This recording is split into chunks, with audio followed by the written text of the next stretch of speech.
Good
morning, good morning. Uh-oh.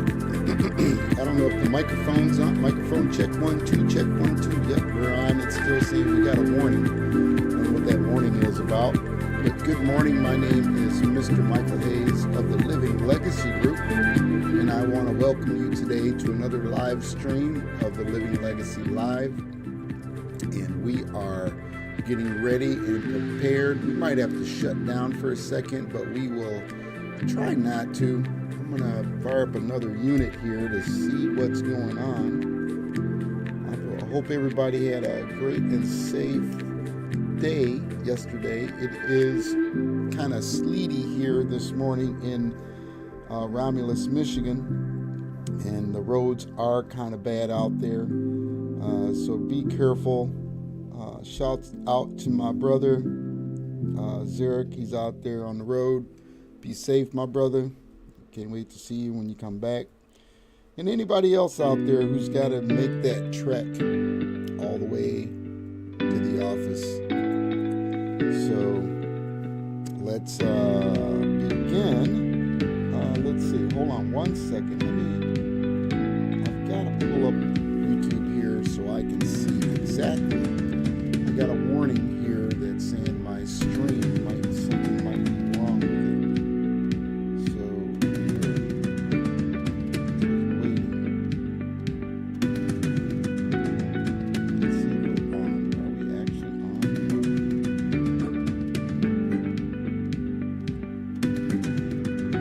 Yeah, we're on. Well, I don't know. We'll have to figure it out. We're still working on all of these bugs, getting the platform, getting your content.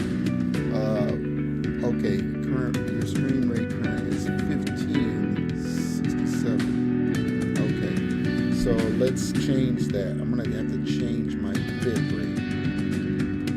1565.27. Hold on one second. 1525.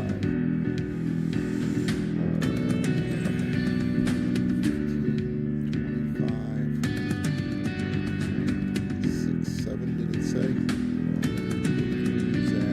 Apply it. I don't know if it's going to shut us off or it's going to keep going, but we're just going to keep rolling with it. We're going to keep rolling with it. We're going to keep rolling. So good morning, good morning, good morning. Welcome to all of my friends, family, guests. Please remember, if you like and just subscribe, you don't have to listen all day. But if you would just please like, subscribe, and share the streams, the videos, it helps the algorithm. It helps me become a better YouTube content provider. So let's see. So I guess it may be working. I don't have any control panel up here. But look, let me pull up my menu. So today,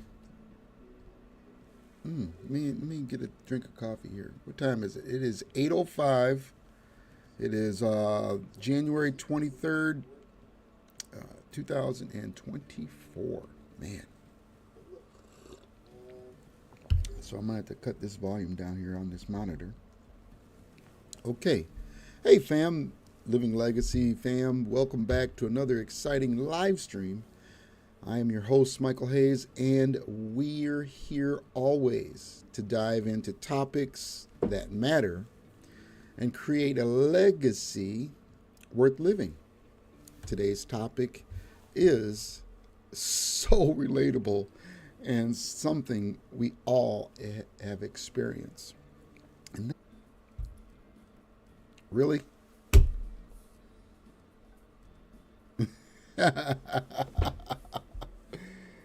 Oh my goodness.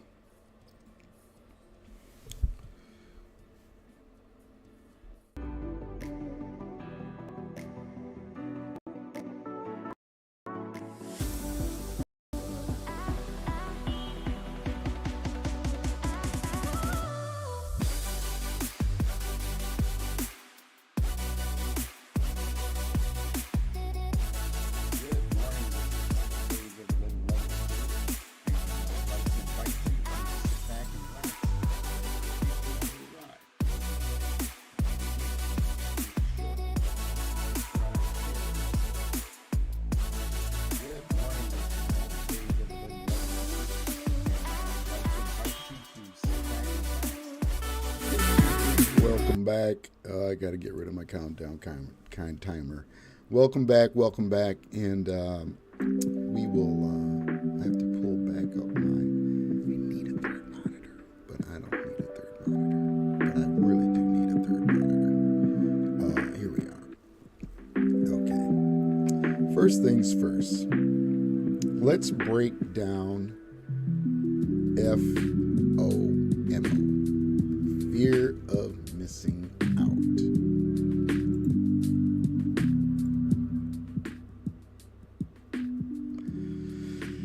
Yeah, I do need that third screen. The fear of is actually the fear of missing out is that uneasy feeling that we get when we think others are experiencing something without us. It's like constantly scrolling through your social media wondering, why is everybody having a party? And we didn't get invited, or I didn't get invited. Sounds familiar? It may.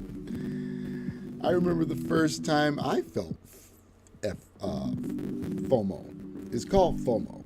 People, you'll hear it in the crypto industry. You'll hear it in, trading, and you'll hear it everywhere. FOMO. What is FOMO? Fear of missing out. I remember the first time I really felt FOMO, I was at a friend's birthday party. And I was invited, but I had to miss it because of work commitments.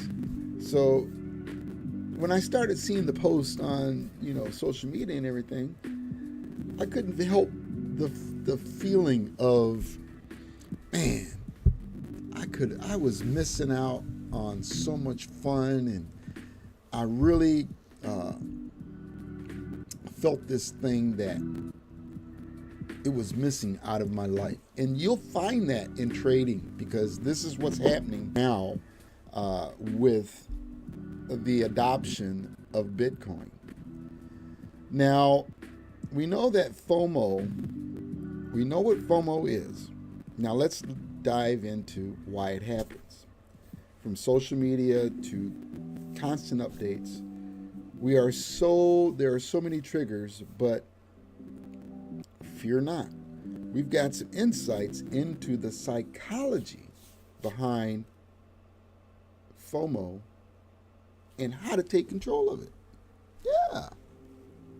I'm going to switch over, and I'm going to let Mark Douglas, an expert in trading psychology, specialize in behavioral patterns, and I'm going to let him explain he can shed light on why the fear of missing out occurs and how it impacts our well-being. So without further ado, let's get right into it with Mr. Mark Douglas. Oh, I have to figure out where I'm at. That's why I need a third screen.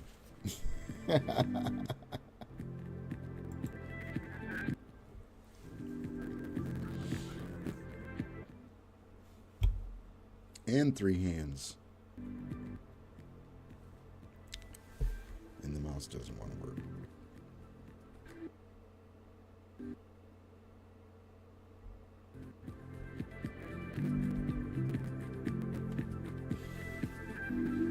Yeah, issues.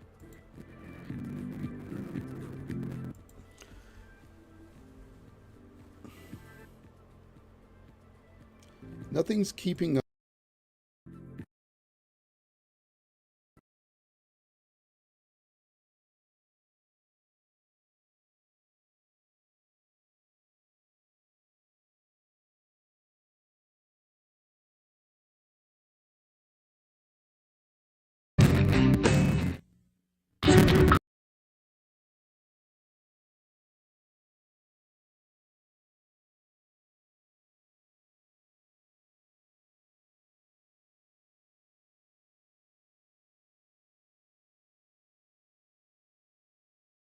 Due to technical errors, we have still not achieved the right uh, bit rate or whatever it's called, because it's still very, very choppy and everything is freezing.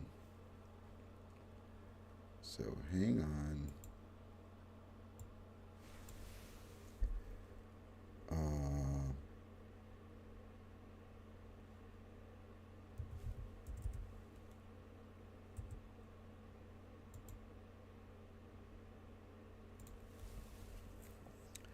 What do we have it set on?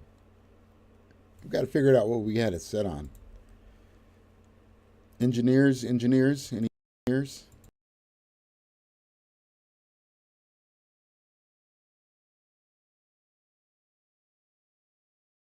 Yeah, stand by. We're coming up. We're having little technical issues, but we're here. Uh-oh. It says it's still okay. I got 2 views. Yep, it's doing its thing. It's not wanting to. That's not it.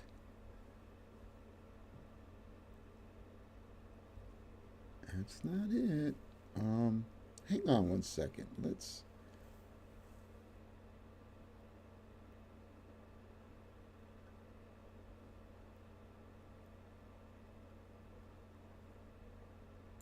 I wonder what happened. There it is. Did I do that? Did I do that? Remember that show? So as we prepare ourselves, we have issues today. We have streaming issues. We have too many things open at once. We're going to have to minimize, or at least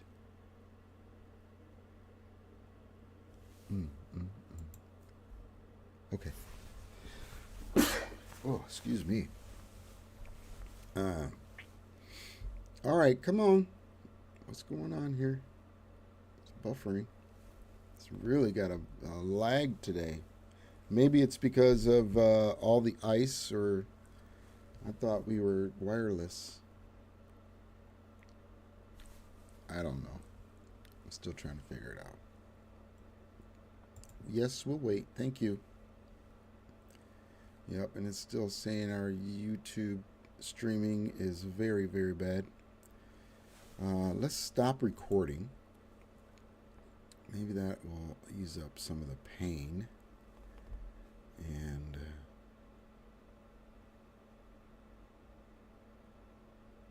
come on, Mr. Douglas.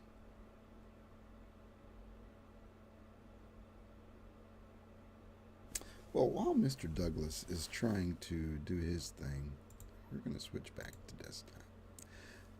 I don't know. This YouTube thing is totally new to me, and I am trying my best to bring the best information to you on my company, the Living Legacy Group.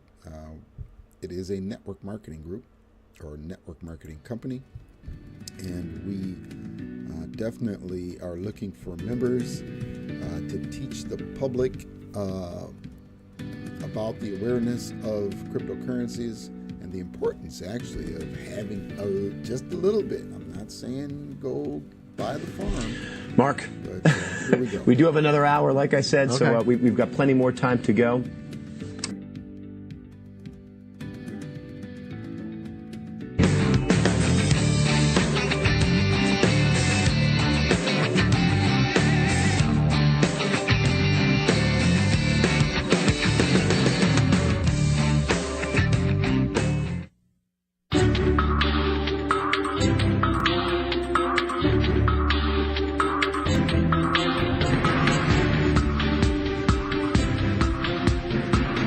Good morning, traders. Thank you for joining us on this WTV special on putting your mind over the market. I'm Jared Levy, Chief Options Strategist here on Wise Trade TV, and using psychology in today's market is not an easy thing to master. It takes a lot of discipline and skill to become a consistent and successful trader. Here to talk to you about what you need to do in order to put your mind over the market is Mark Douglas. Mark has been a successful trader since the 80s and has written 2 books on trading psychology, both Trading in the Zone and The Disciplined Trader. You've heard me talk about them many times here on WTV, and he is here today to help you become successful traders. Mark, good morning. How's it going? Good morning, Jared. Glad to be here, and I hope I can be of assistance to some of your traders who are viewing right now. Mark, last time we were together was at Wise Fest, and had a lot of fun. I'm really excited you're here with me today. Thanks. So let's get started. First of all, one of the main news that I see all the time is that people don't use their method to its full potential.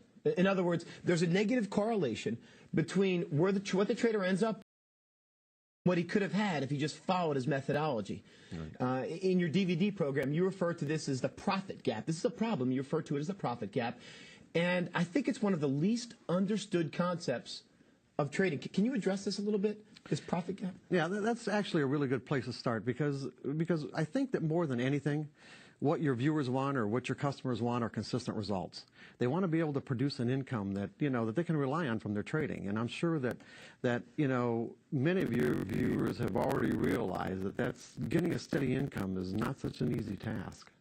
Yeah, and everyone seems to get trapped thinking that because trading is easy, right, or because it's easy to find yourself in a winning trade, which many people do. Right. That they think it's also easy to become a consistent winner. Right. And it took a long time before it actually dawned on me that winning and being a consistent winner are 2 completely different animals, 2 different things.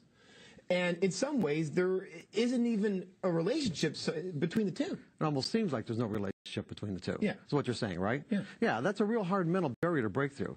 Mainly because, it's so easy to find yourself in a winning trade because winning actually requires no skill at all. In other words, unless you consider that the being able to click a mouse button or tap a pad is a skill, right, and we don't have to have a reason or good reason or even actually any reason to put your cursor on the buy or sell button and then immediately find ourselves in a winning trade, and it could be a monster of a winning trade.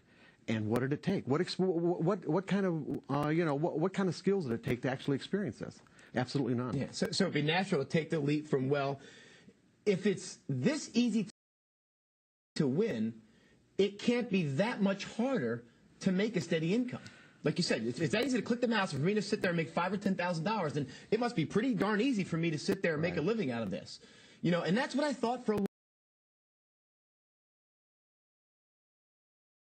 long time, but that is not the case. No, and that's exactly how I started out too. And I know, not unlike a lot of other people who are willing to, let's say, give up a real high-paying career to be a trader because they thought it couldn't be that hard. So what makes consistency so challenging? What's the big hurdle there? Well, we're going to get into that, but at the most general level, I'm going to say that it requires learning the type of skills that people just simply aren't used to learning. Mental skills. Mental skills, yeah, exactly. In other words, it requires mental skills. Most people assume that because their technical method gives them a signal to get into a trade, that if the method produces a high percentage of winners, it will equate to a consistent income, not taking into consideration that the proper execution of those signals requires mental skills. Give us an example of this. Well, take for an example, a high school basketball player who, he'll go in the gym and practice throwing his free throws, maybe for even 2 or 3 hours a day.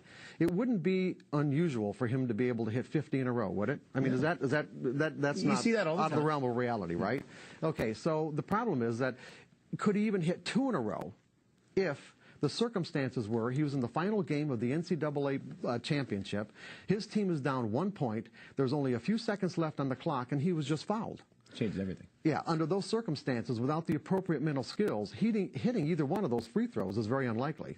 And regardless of how well someone could do it in practice, most people would choke. So really the skills you're referring to, what you're talking about, Mark, is actually staying focused on the process, staying positively focused on the process itself, in this case, of throwing the ball, in our case, obviously, of trading or following your method, right, and not being worried about blowing it, about the consequences of what could happen if this trade goes wrong.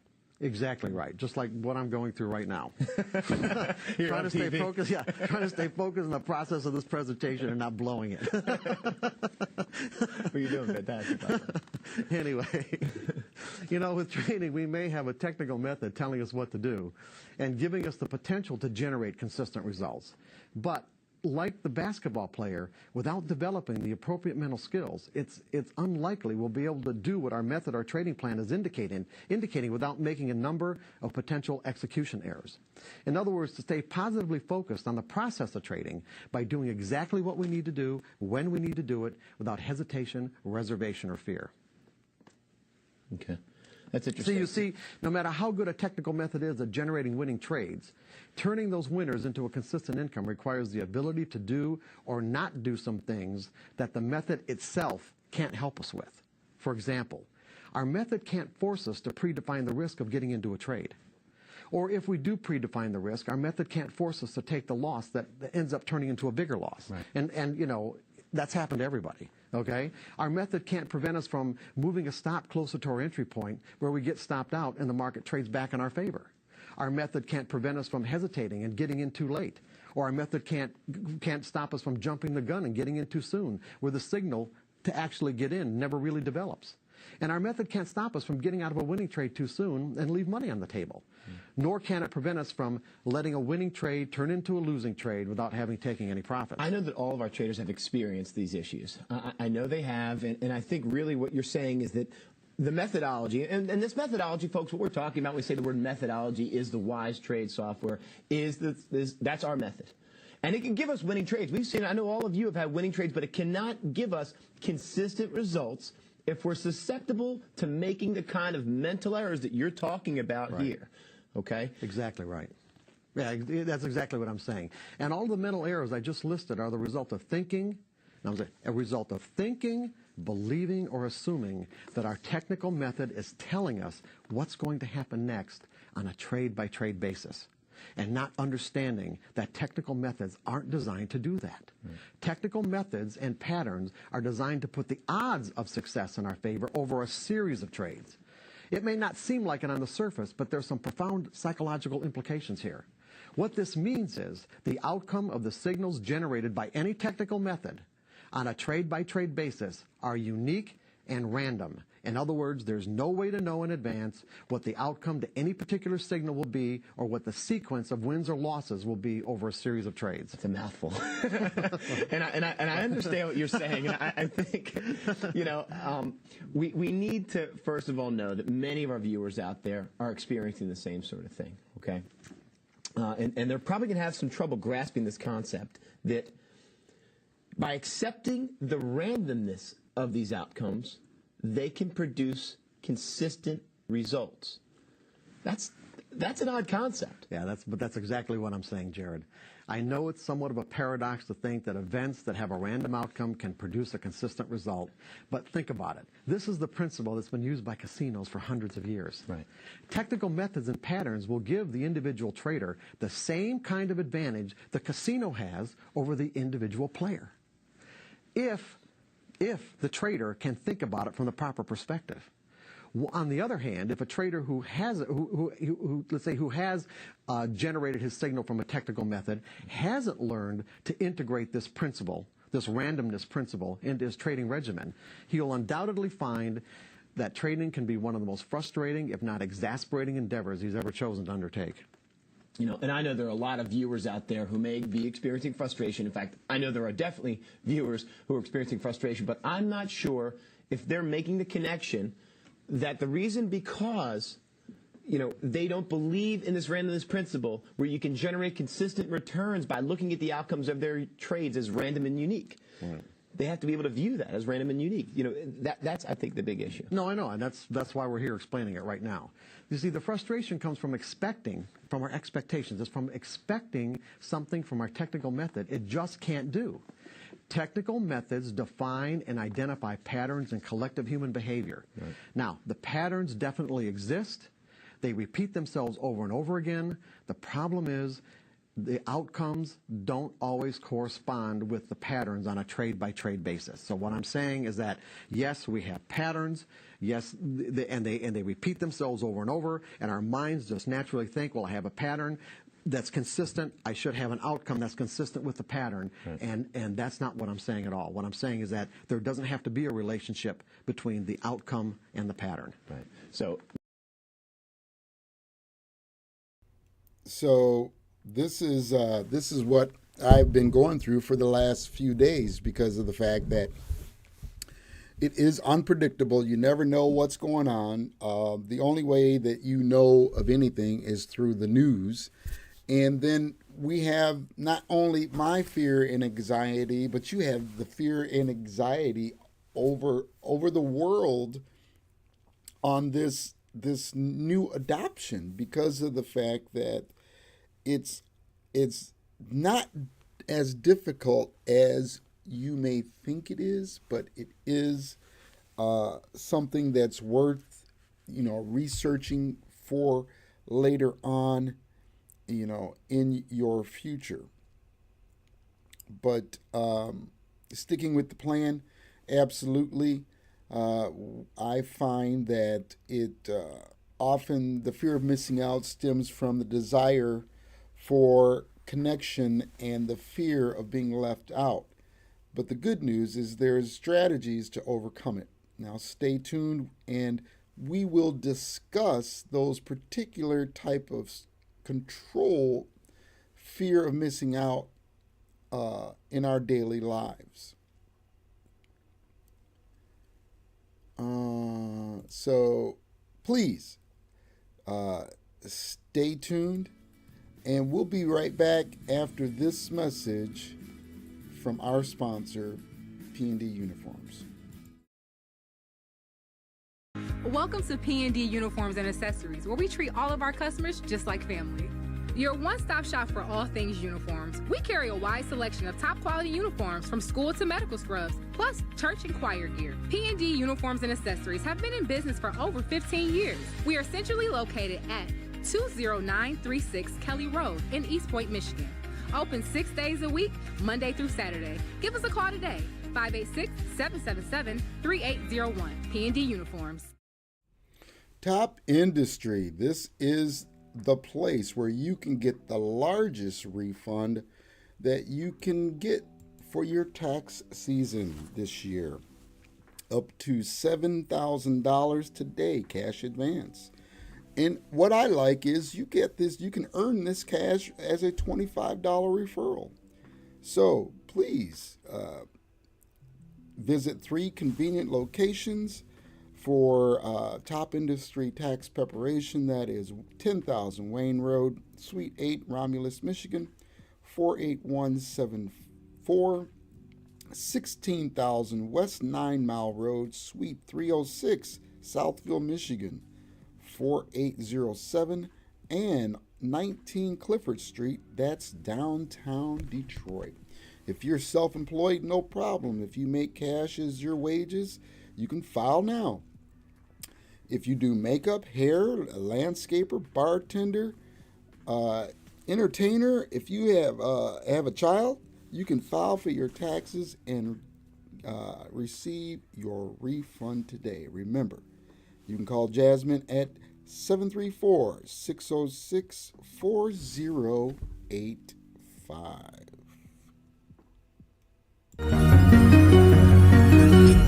Back us today and become part of Batch Zero. It is your crypto. Start truly owning what is yours.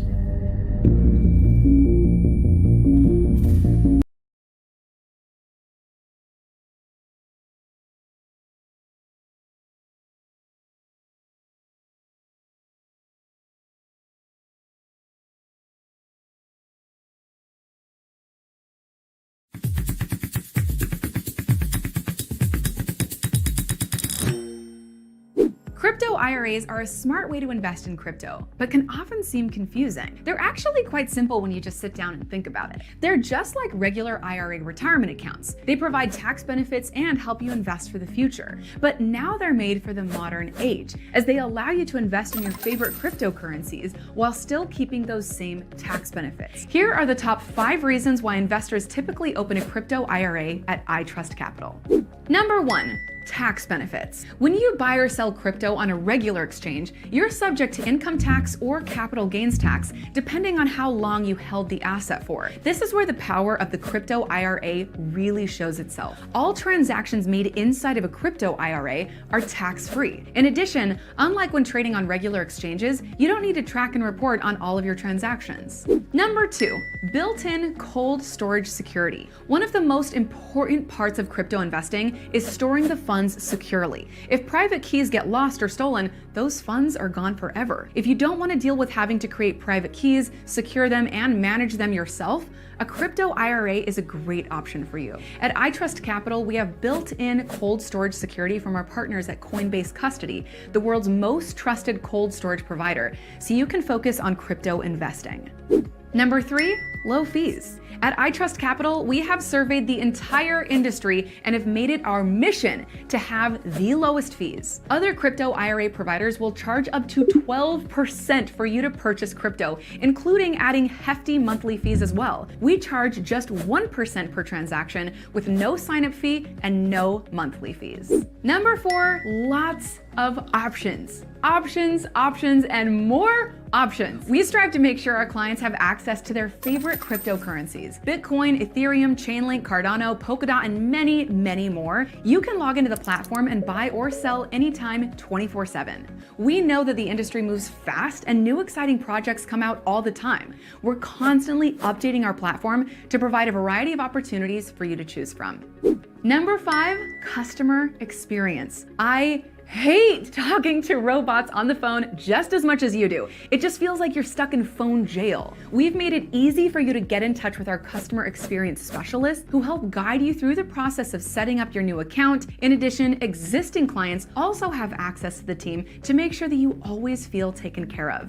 Tax benefits, cold storage, low fees, tons of options, and amazing customer experience are just some of the benefits that iTrust Capital clients receive. To learn more, visit iTrustCapital.com.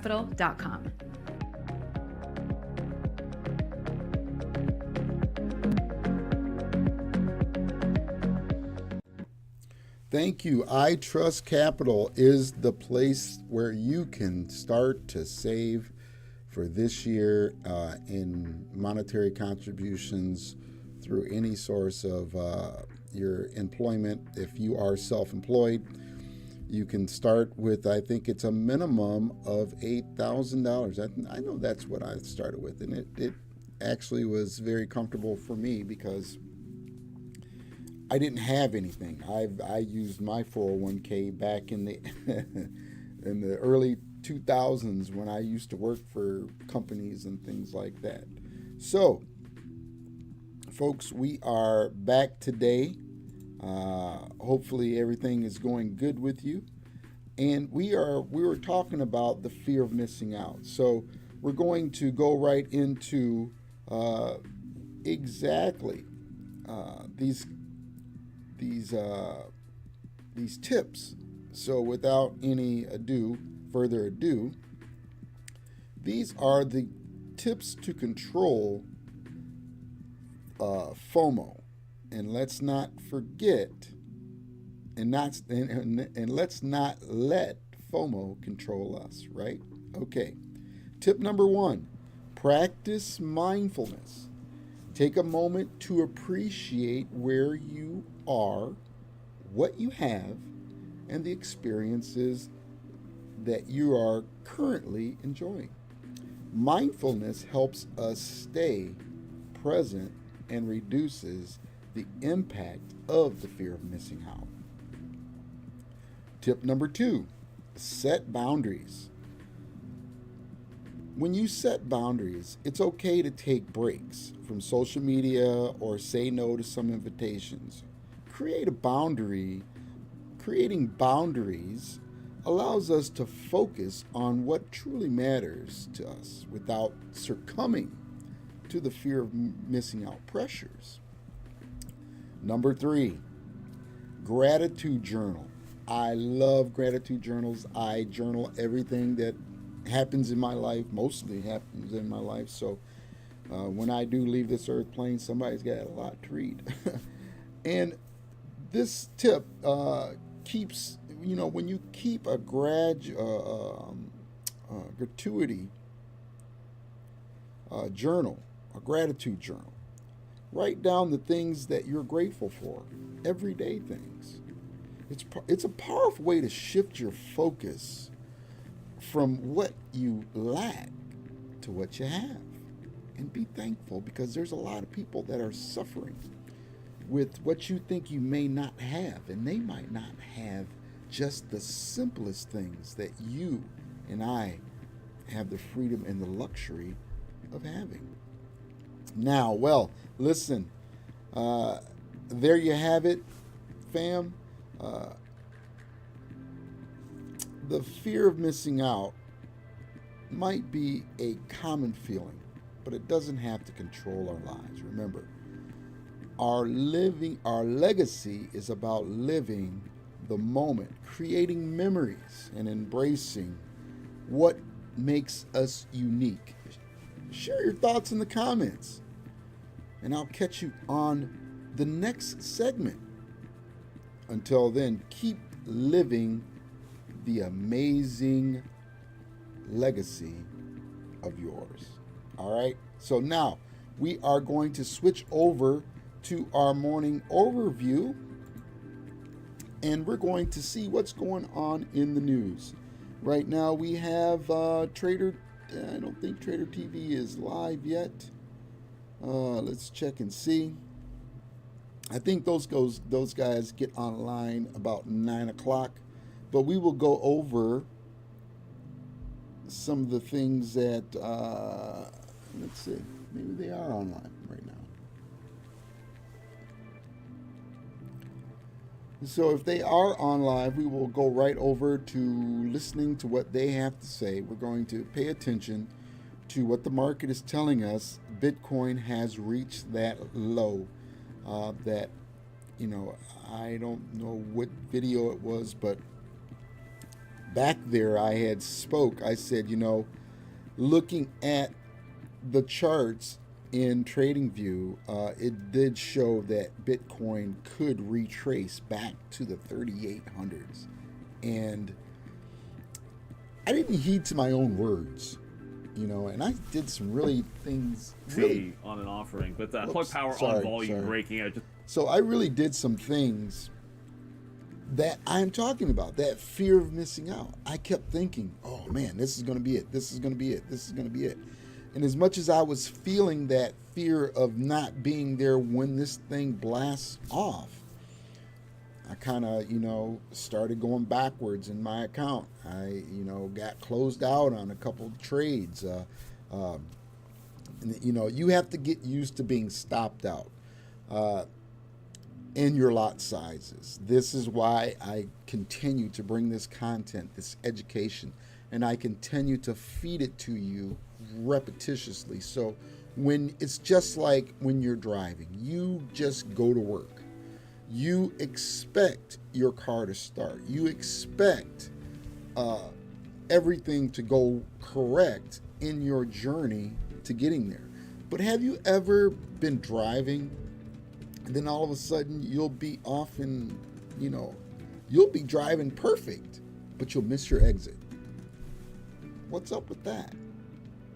Sometimes, when we have other things clouding our minds, we kind of lose what he was talking about, what Mark was talking about. We lose awareness. We lose our sense of being for that nanosecond.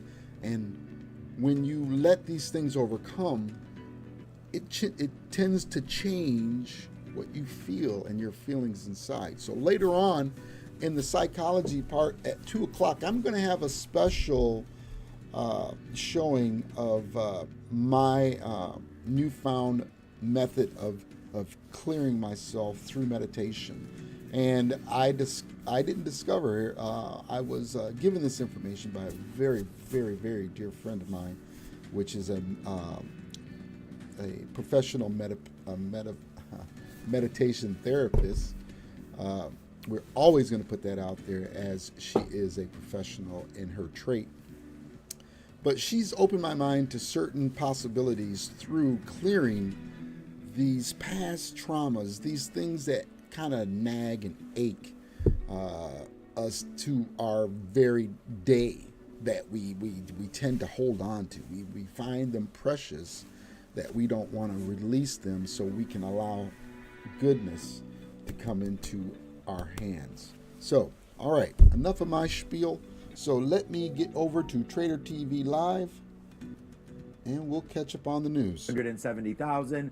So we'll get through that most likely, and then we will go. I mean, that's 10% of the day, right? So then we'll see if we can break that level, and then up to 650. I'd like to see a 650 break on NIO, but I think for me, just because I know what I'll trade, it'll be NIO and Alibaba. You tend to look at PDD sometimes, I feel. Well, I like one level in PDD, and we're not seeing it today. Is that still up on Temu? Like that? It is. That was the strongest. Yeah. PDD is an absolute rocket ship. That's the strongest one. And like the daily chart, it's the only thing that's held up. I seriously doubt we have any chance of seeing the 136 level today on PDD. With the group up like this, we're not getting one. If 136 happens, I've probably at some point lost on a long in one of the other two names, to be honest with you. So I like it. It's a good looking stock. Maybe you could take out these highs at 153, but you're sitting exactly in the middle. Always a chance for a breakout on this name. I just feel when you look at the Chinese ADRs, there's so much room to run on the beaten up ones that if they catch a bid, the percentage gains always look so enticing. And that's the deal with NIO and Alibaba. The only difference, NIO, I always like these double close phenomenons, and you've got like a double close here at 630, which anytime a stock does that, it shows you some significance at that level. So if there is a dip buy to be had, or at the open, I'm looking for a level to hold, it would be right there at the 630 level to try to be long before it gets to any of the resistance levels. But that's more of a 930 thing. All right, a couple things here. Dollar, first off, this is the DXY back to the upside. It's trying to go green right now. We did have a significant move down early on this morning, but we're right back to break even for the dollar, both the 30-year and the 10-year. Also green on the day after 2 days in a row to the downside. Yeah, that Plug Power move is kind of interesting. 328.9 million share offering worth about $1 billion. US, priced at 304 for Plug. That's really all I was seeing for Plug Power. So yeah, weird move to the upside. There's this one I saw just started to get going as well. Remember SGMT from yesterday was a huge mover back to $18 right now. A little bit of volume coming in on SGMT. Alibaba, as we said, day highs. A couple other things to note here. UAL, Sharif, you and I were just talking about the Boeing side of things. The CEO just came out and said, or I guess part of the call maybe, they're making fleet plans going into the future without Boeing 737 MAX airplanes. So That says a lot at this point if United's already at that point. They have 79 of them, Brendo, the most amount of any carrier. First to Alaska Airlines, second there. And technically, they are grounded until January 26th, but the company widely expects them to be grounded after that. And so building on what Brendo said, they're going to have to make their plans going forward without those 79 planes. With respect to earnings, Brendo, they beat on the top and bottom line. However, revenue and earnings were down year over year on the quarter. They posted about $600 million worth of profit this quarter. That's down 29% from this time last year. And just remember how aggressive the demand was for travel in 2023. So a bit of a weird number there. With respect to guidance, Brendo, full year 2024, they're looking for between $9 and $11 a share. And just to touch on that, it was 737 MAX 10 that he was specifically pointing to, not even the MAX 9. Okay. So thinking into the future without Boeing potentially here, at least that line of planes, guys, for UAL. Yeah, UAL up nicely. It wasn't all fantastic, the earnings, but it doesn't really matter. It's the reaction. You had already quadunked into them before. So sometimes when you have a bit of a drop, it gives you a better chance to head to the upside. I don't know if, like, it's not even done like a tremendous amount of volume, but like 41.5 is sitting right there for a potential breakout on UAL if it happens at the open. But I hate the volume that I'm seeing.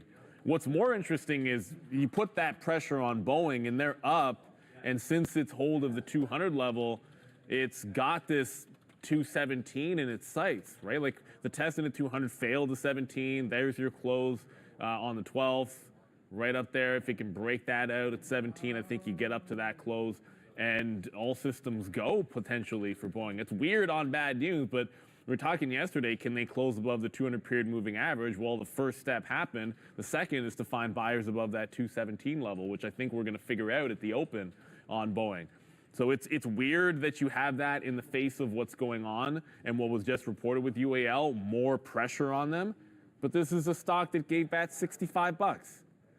So it might have done all of the worst selling, at least let the market dictate. And as longer it holds a 200 period moving average, maybe it's got a second run in it. I tend to think stocks go sideways for a bit when they test a level like that. Like when it failed the 50 period, it got to the 50, went sideways for a couple of days and then fell. I wouldn't be surprised if we spend one more day hanging around here and then go. But Boeing's on that radar now that it's closed above the 200 period. There's room for another leg here. Oh, man. Sirens. We got Rumble, baby. 580. Just took it out at 610 right now. 614, 615. We told you we weren't trading this yesterday, but that was our bad. We're trading it now today, baby. And there it goes right up to the upside. Small cap, large cap, mini cap, no cap, whatever. We're all about that one right here. And there goes Rumble back up to the upside. So, yeah, we're still going with that. So I don't have any more offers. Just moon, baby. Who cares where you're going to go to from this point? We're already long. We have our targets. We took a piece out. Boeing, I still think that the trade is there. We talked about that, honestly. We talked about this the other day. We talked about it down at 200, that we really like this level. Buy it there. Hold it against that 175 bottom. And you've almost already made back the $25. That would have been the risk. So if you can get back up to 220 or so, you could take some off. I mean, you had to get 200. You wouldn't have been able to get that. I mean, that was the very bottom. Like the trade really could have been like 208, 209, something like that. So you're really just in the money now, $7, $8, $9, depending on whatever price you have. So you need this really to get into. The idea was that it would get to the 230 marker, and then that would basically get you flat against that bottom.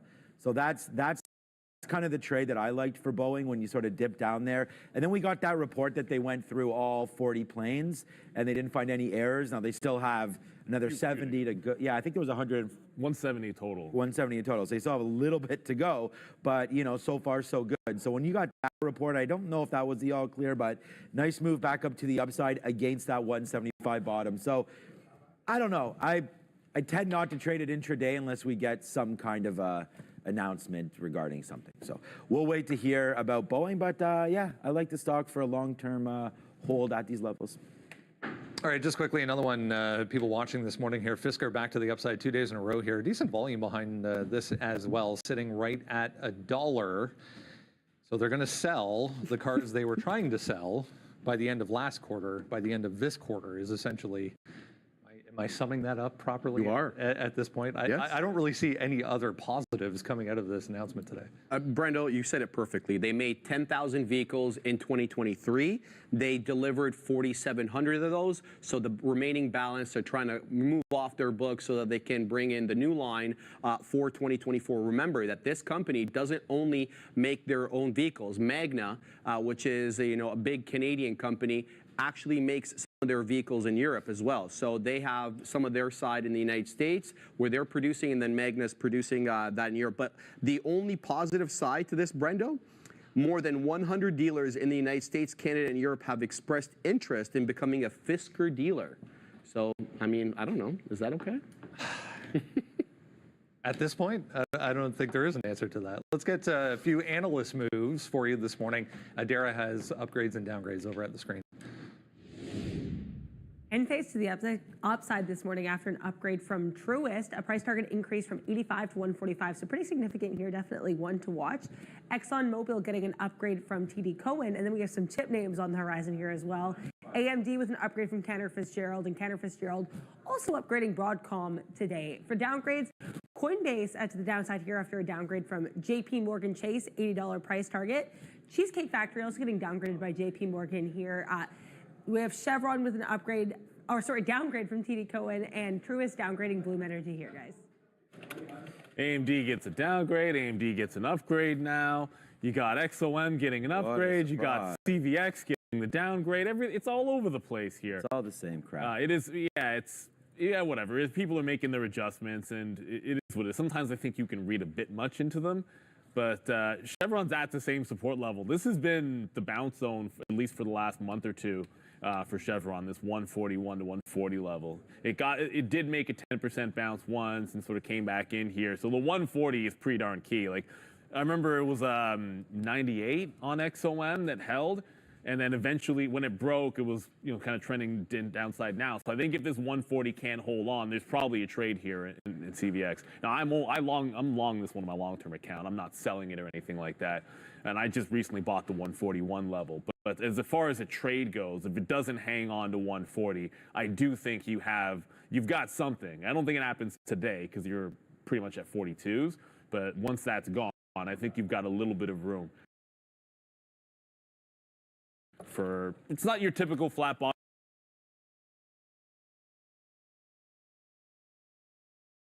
break, because the flat bottom break we talk about tend to have bigger moves, like like the Neos of the world and that ilk. But I'm keeping my eye on that 140 on Chevron for sure. Look, welcome to the party, JP Morgan. I mean, we downgraded Coinbase up here at 180 and slapped a 130 on it. It's down to 122. So, I mean, they're just joining the party now with an $80 handle. That is pretty aggressive back down to the downside. To me, this was one of the easiest plays in the whole market. I mean, I thought Affirm was pretty easy, but the problem with Affirm is the short float. Obviously, Coinbase has that issue as well, but that helped it going back up to that. The short float helped it there, and now is hurting it because now those traders that have built that short position now get to watch this thing fall down, and now they come in and start to downgrade again. I'd say you got to be careful about this 118. I mean, we have Bitcoin rate down here at 38.9. I wish for Bitcoin to absolutely rip, and that would cause Coinbase to get back up to the upside. So I feel like there's been a lot of damage in this name over the last 2 weeks. And again, congratulations to anybody that made anything on that. That was a great call for those of you that were short. But it wasn't even like, we can always hooray the bears, but the bulls. I mean, the bulls had quite a run. I mean, you went from $80. Like, I was calling for Coinbase to be dead down here. I mean, and it went from 70 to 190. Like, that was a monstrous move in 2 months, which is why this move doesn't surprise anybody. And it's just a 50% retracement back in. So you can still get going here on Coinbase. It may not be dead. Remember yesterday I said what happens is they upgrade and they downgrade things when they get to key levels, which is why I was expecting DraftKings to get downgraded when it got to that 38 or 40 or whatever it was. Well, the same story is true of that Chevron, as Neil just showed it, and the same thing is going to be true here of ExxonMobil, which is now down right at these. Okay, well, you're going to have these stupid wicks, but right at this level right now that it needs to support. It needs to support this 95, 96 area. It just made a 52-week low yesterday, or 2 days ago, at 95.77. So ExxonMobil right here, of course, coming in to try to save the day. Will they be able to? It's showing zeros right now. We will find out if they can. But you know what else is taking names? It's still Rumble. Rumble goes all the way to 620. Watch out for 640. Feeling like we might want to put an offer up there in case we get going again. Remember, these names could fall in again, like at any time. You could get an offering, you can get anything on any of these names at any time. So just be careful here if you're holding on to some Rumble. We're only out of a third of this, and we got out at 605. So we need to possibly get out of some more if we get into that 640 area. Shares though. We were just talking about the float on Rumble. I didn't even realize it's only 80 million shares on Rumble, which is not huge. 280 million outstanding, 80 million free. I only see 4% short, so it's definitely not huge. Yeah, well, no, that was what I was worried about there. If this could really squeeze to the high side, providing a lot of opportunities here for creators. Looks like there is better profit sharing there with creators, more free speech as well being talked about in the chat. So we'll have to see how it does second day for it. Yeah, the CEO was really interesting interview yesterday. The CEO was saying the studio portion that they're launching was coming out today, but the actual ad revenue, the real-time ad buys and auction mechanism is still a couple of weeks away. So starting to build some hype around that. But yeah, this volume is impressive to say the least.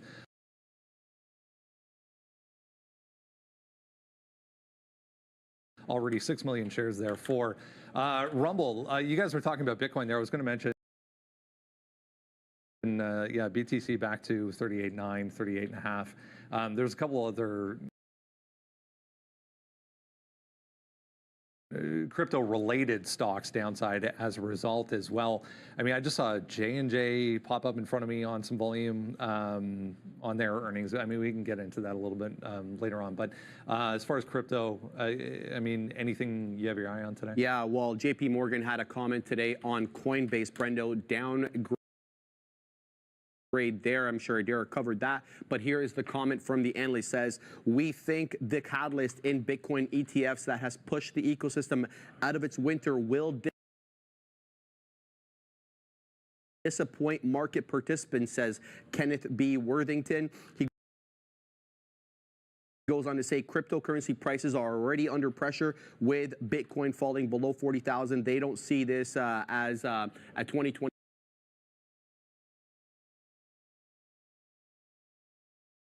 story. That in fact they see it as a 2023 story, and the good part is behind us, according to this analyst. Netflix obviously in the spotlight for earnings tonight. Tesla coming up after the close tomorrow. Wedbush reiterating their outperform on Tesla, maintaining a $350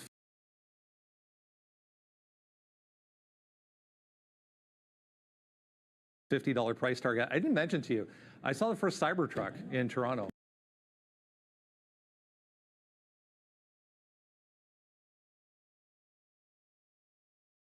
Yeah, on the weekend.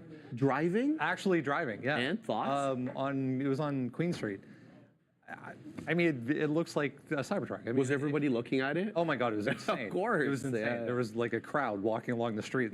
Everybody was like, but I mean, the guy driving it was probably 25, 30 years old. Oh. Young kid, so yeah. Lucky duck.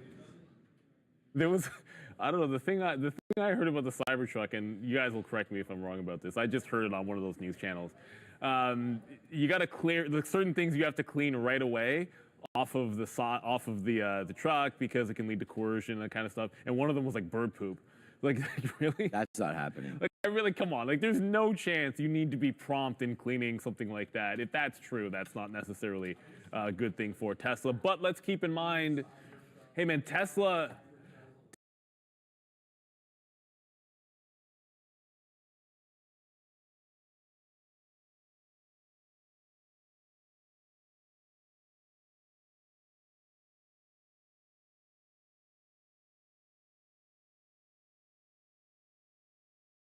Yeah, I apologize. Tesla's one of those good stock, good trade, disappointing. I don't know about this buffering Anyways, and streaming. And... trades yesterday, because for all the world, we like the 212 level on Tesla. You know, go to 3 days ago. Forget about it. Go to look at all of last week. 212 bottom, 212 bottom, then 212 resistance at the close. Then it resisted again on Friday. So yesterday, you got to know where the brain is thinking. My brain's like, you hold above 212 at the open. Let's go for the long. Let me pop to the 3-minute chart so you can see it now. It holds, it dips under the 212, holds 212, and then ramps to the upside. Quick $4 or $5 move. Looking like one of those rip your face off Tesla days. It's found a bottom, only to end up not only retracing the move, but giving it all back and breaking lows. That's not a very bullish looking stock when that happens. What it does set up, however, is that same level coming in to play in the other direction. Now Tesla, it's in a bit of a downward trend. It's felt to me with these lower highs. I guess you could always I could always do something like that too if we're really interested in it. It's been shooting lower highs and lower lows throughout this entire rally in the market. And the other thing about this bottom trend line is after the split, that corresponds with the previous high. So I'm all over this one trend line that I feel like we can get to the 170, which is where it's going to be intersecting. Right down here at about 170. Lots of room till you get there. Maybe you test that 200 today. But that same 212 level that was good for the breakout suddenly looks like resistance to me at 212. We pop there at the open and start to see a bit of a curl. Like if I see any kind of a wick like this, or if it starts curling at the 212 level, I'll just be looking for the short. Once again, it just feels like it's not quite made that bottom.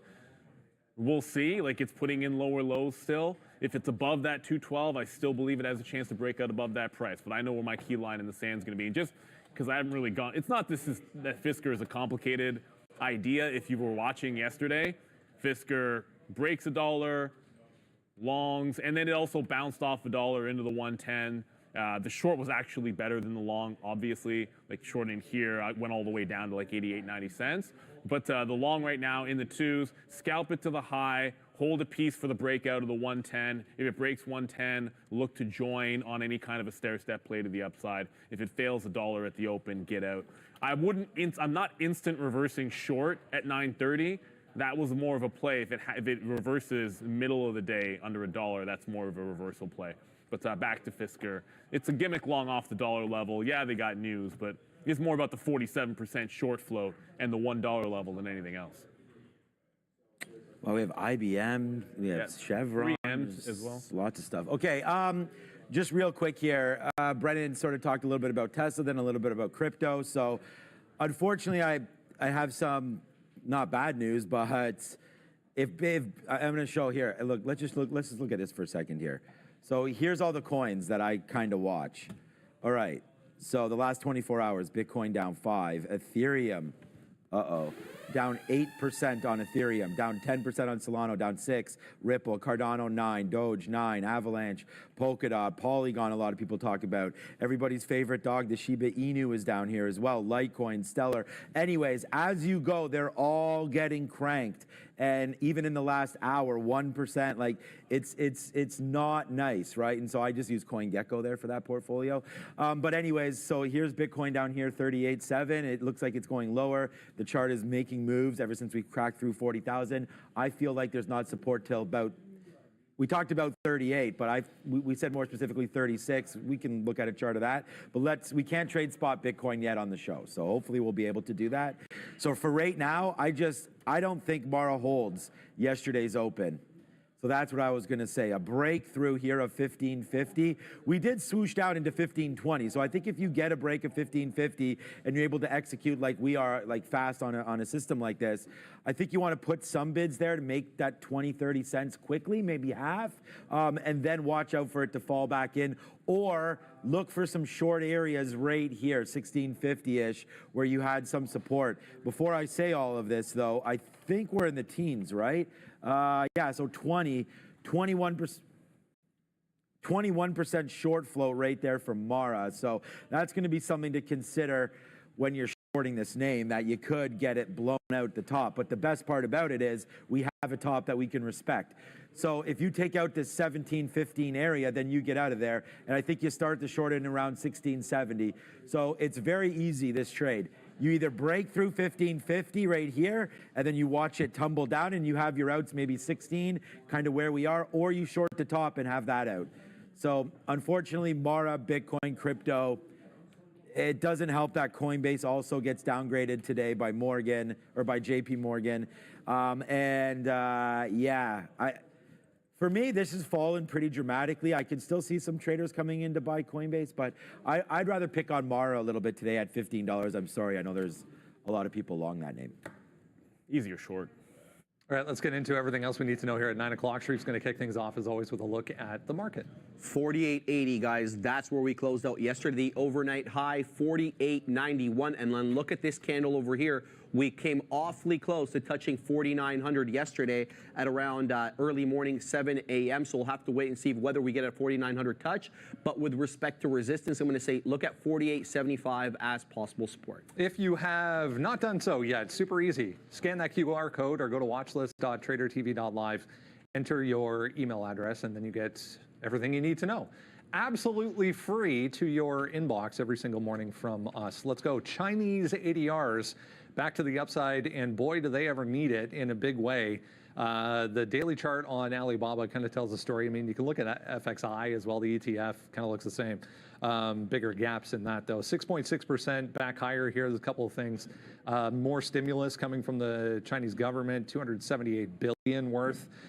They found Jack Ma, who has spent last year buying his own company's stock to the tune. It's not huge, like 50 million for a guy like Jack Ma is just, he's probably day trading. Yeah, like you said, $278 billion looking to be pumped into the economy here. Bloomberg reporting that the Chinese state-owned enterprise looking to buy onshore shares with that money to boost their own capital markets. They're also citing, basically saying that the measure could be added as soon as this week if it is approved by top officials.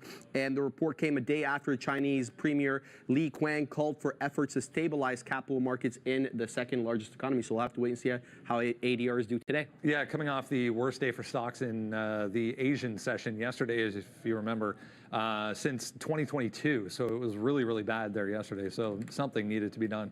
Lots of resistance, however, on the way back up here, guys, for these things. Well, that's the thing. When you've been stair-stepping to the downside for so long, you're going to have a lot of levels to bust through when you get up. One of them already happened. That's the $70 level. There's not much you can do about it. Like when I sat down this morning and was going through the notes, it's like, okay, you know, we're barely above the 70 level. So I was thinking just hold the 70 at the open or have even like a slight dip, and then you'd have a chance at essentially the rip that's happening right now. But instead, you were already broken that level, and the second move happened very, very early. You're tight to the next resistance spot or close enough to it at 74 bucks. So if it gets to that 74, that was a little bit of support after it failed the 50 period, and then right into that level. I think you could have a little bit of a dip there. It's hard to want to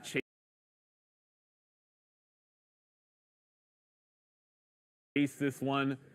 It almost needs to come like 71 and 72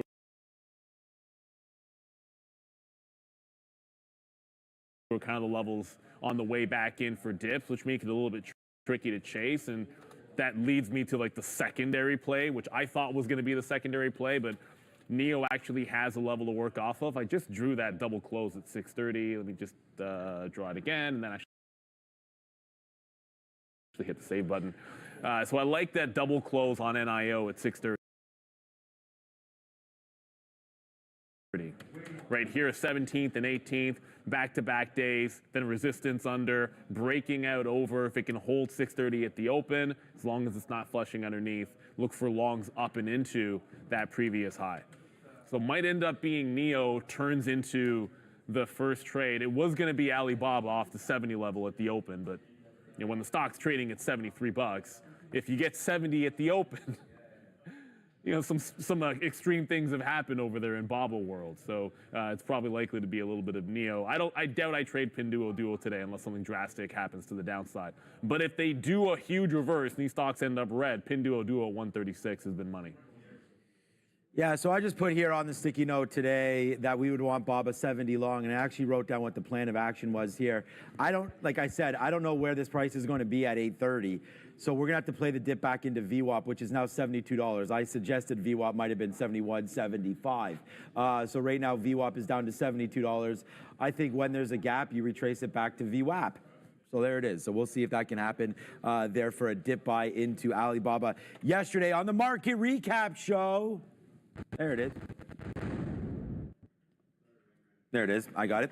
The Market Recap Show. Thank you for the excitement there, Sharif, as that's means a lot to me, so thank you for that. But we talked about FXI. I asked Michael Noss about this name, and it's funny that we just talked about it yesterday, and, we kind of decided that it wasn't worth catching a falling knife. But yesterday, I don't think yesterday was green, but okay. Anyways, nice move out. Like there's the day before, and then there's yesterday. But okay, maybe opened and closed. Okay, we'll wait. $22, nice move. I still like to see this break $22.50, maybe even break 23. But FXI, you can go back, and you are just right now. Like, see, this is the thing when I talk about what happens in upgrades and downgrades. Like, going to have to interrupt this. This is what Oliver's been teaching us right here. So I had made this move. I had made these markings here to tell me where the market was. And when Oliver was teaching us where we are in the cycle, you have to realize that that bell-shaped curve. So I gotta change these colors back around because it's something with me that doesn't agree with the colors not connected. Let me see. It's not connected.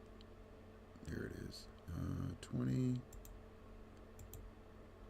I'm gonna change that to yellow. And then we're going to change this one to blue.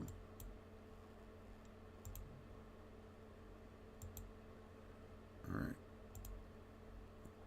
I think we got the bit rate right now. So it says excellent, so we shouldn't have any more problems. Let's see. So this is the 200. Remember how he says that you wait for, look at this, when they're so narrow. Look at that. This is just like he was saying, He got in. This is an elephant bar. This would be considered an elephant bar. You can get in here. Green takes out red. I like that sound now. It comes back down. We got a pullback. Now, had we made this trade, we would have put our stop loss here. Where's my EpiPen? All right. So, like he was saying, green, this green right here, takes out red. And we would have put we would have waited, actually. We should have waited, or I don't know. But he's saying that when you come off of the 200 like this, there is a good possibility that this will continue to go up. And look at it. It came up. We would have put our stop loss here. This would have been our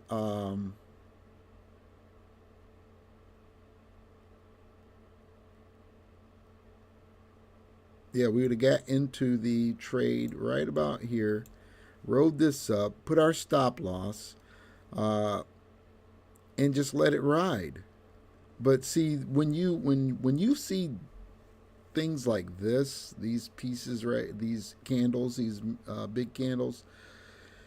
What happened over the weekend is I would follow these big up pushes, and then when it came down to being in a market that was below the 200, I would get trapped.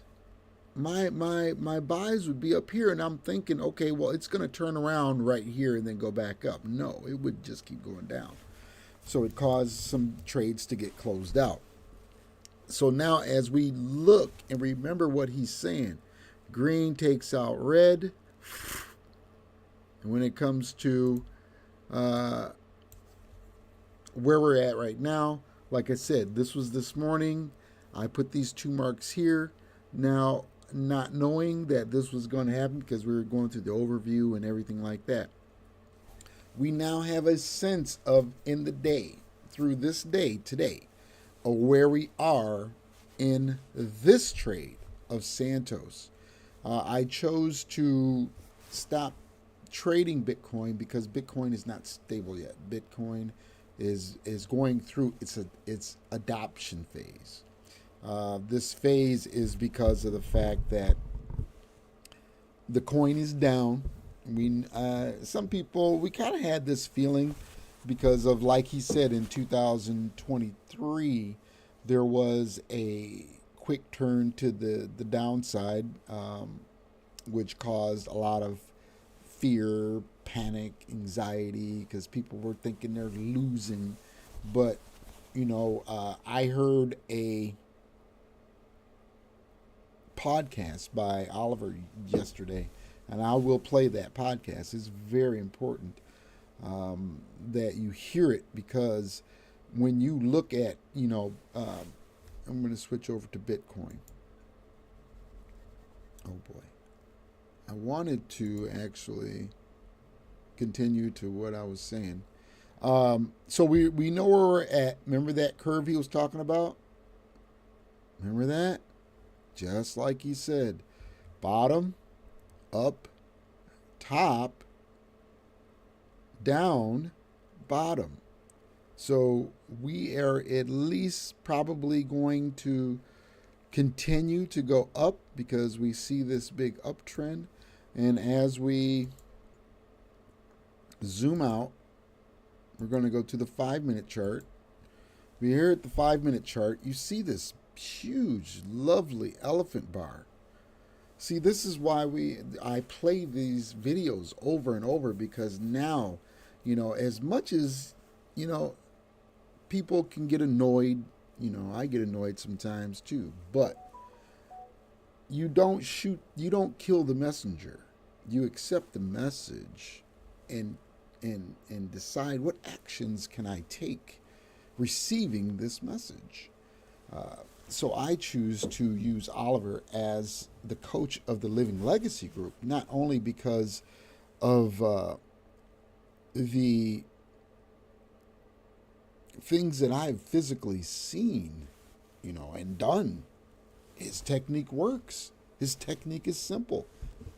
I can teach this. It's very, very simple. There's only 2 things. There's up and down, green and red. If you can count, like he jokes all the time, if you can count to 2, you can trade. So, getting off of that high horse, it's only 9:18, folks. So I'm going to switch back over to Trader TV Live. I think I drank a little bit too much coffee today because I'm having to go take a little boys' room break. So here's Trader TV Live, and we'll be back in a few.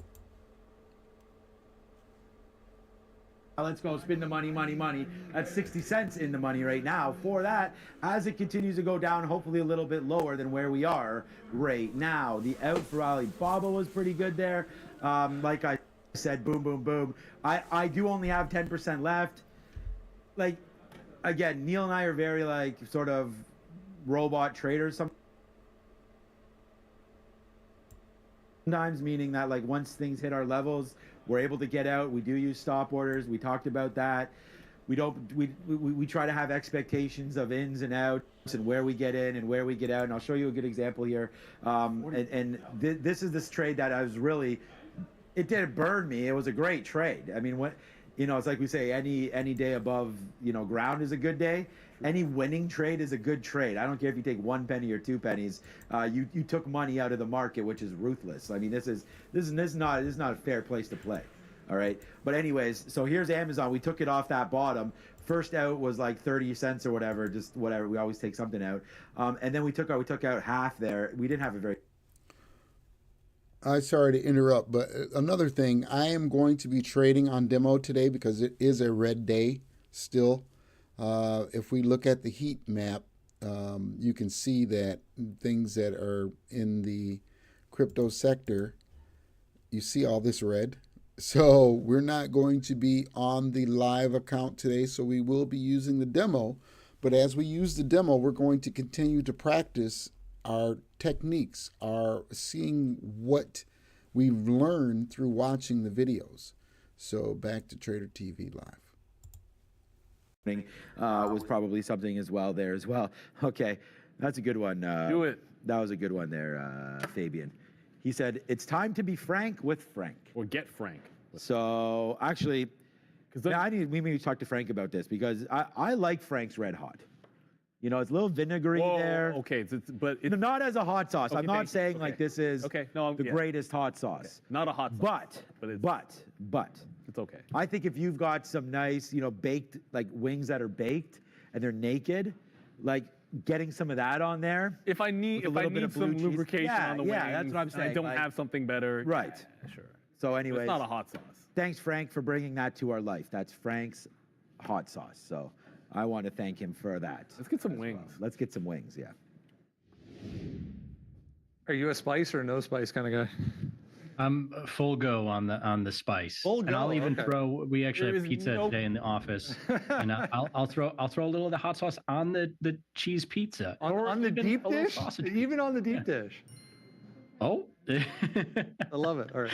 Oh my gosh. Anyways, let's jump into what's going on here today because there's a few things to understand, I think, and we kind of hinted at it coming on at 2 o'clock here this afternoon that it seems like some of this conversation has been pushed down the road a little bit once again as far as these rate cuts are concerned. It wasn't too long ago that we were discussing 80+%. I think it got as high as 86% in favor of a quarter point cut.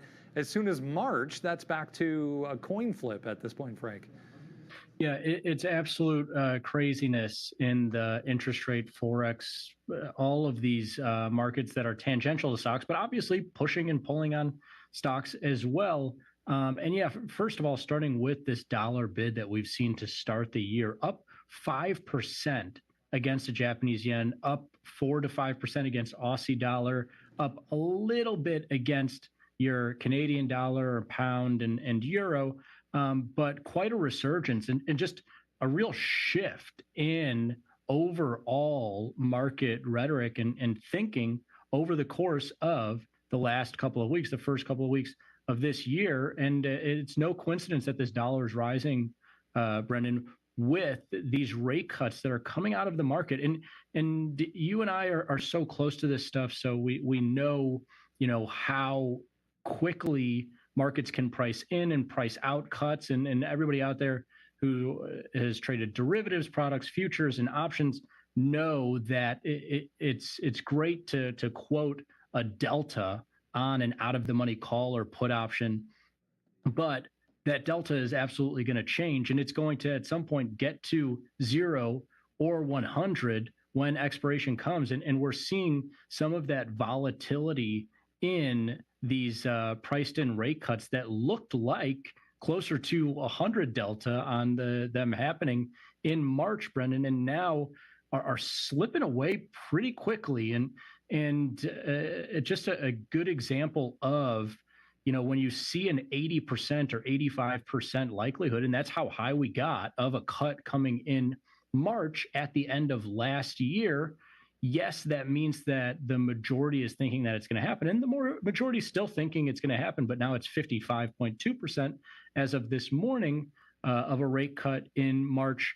That can absolutely change. You cannot ever count those chickens before they hatch, so to speak. And we're still, the funny thing is, we're 2 weeks out from the January meeting. And so, of course, this is going to go back and forth a couple more times, but you're seeing the synergy between these interest rate activities that are getting priced in and out.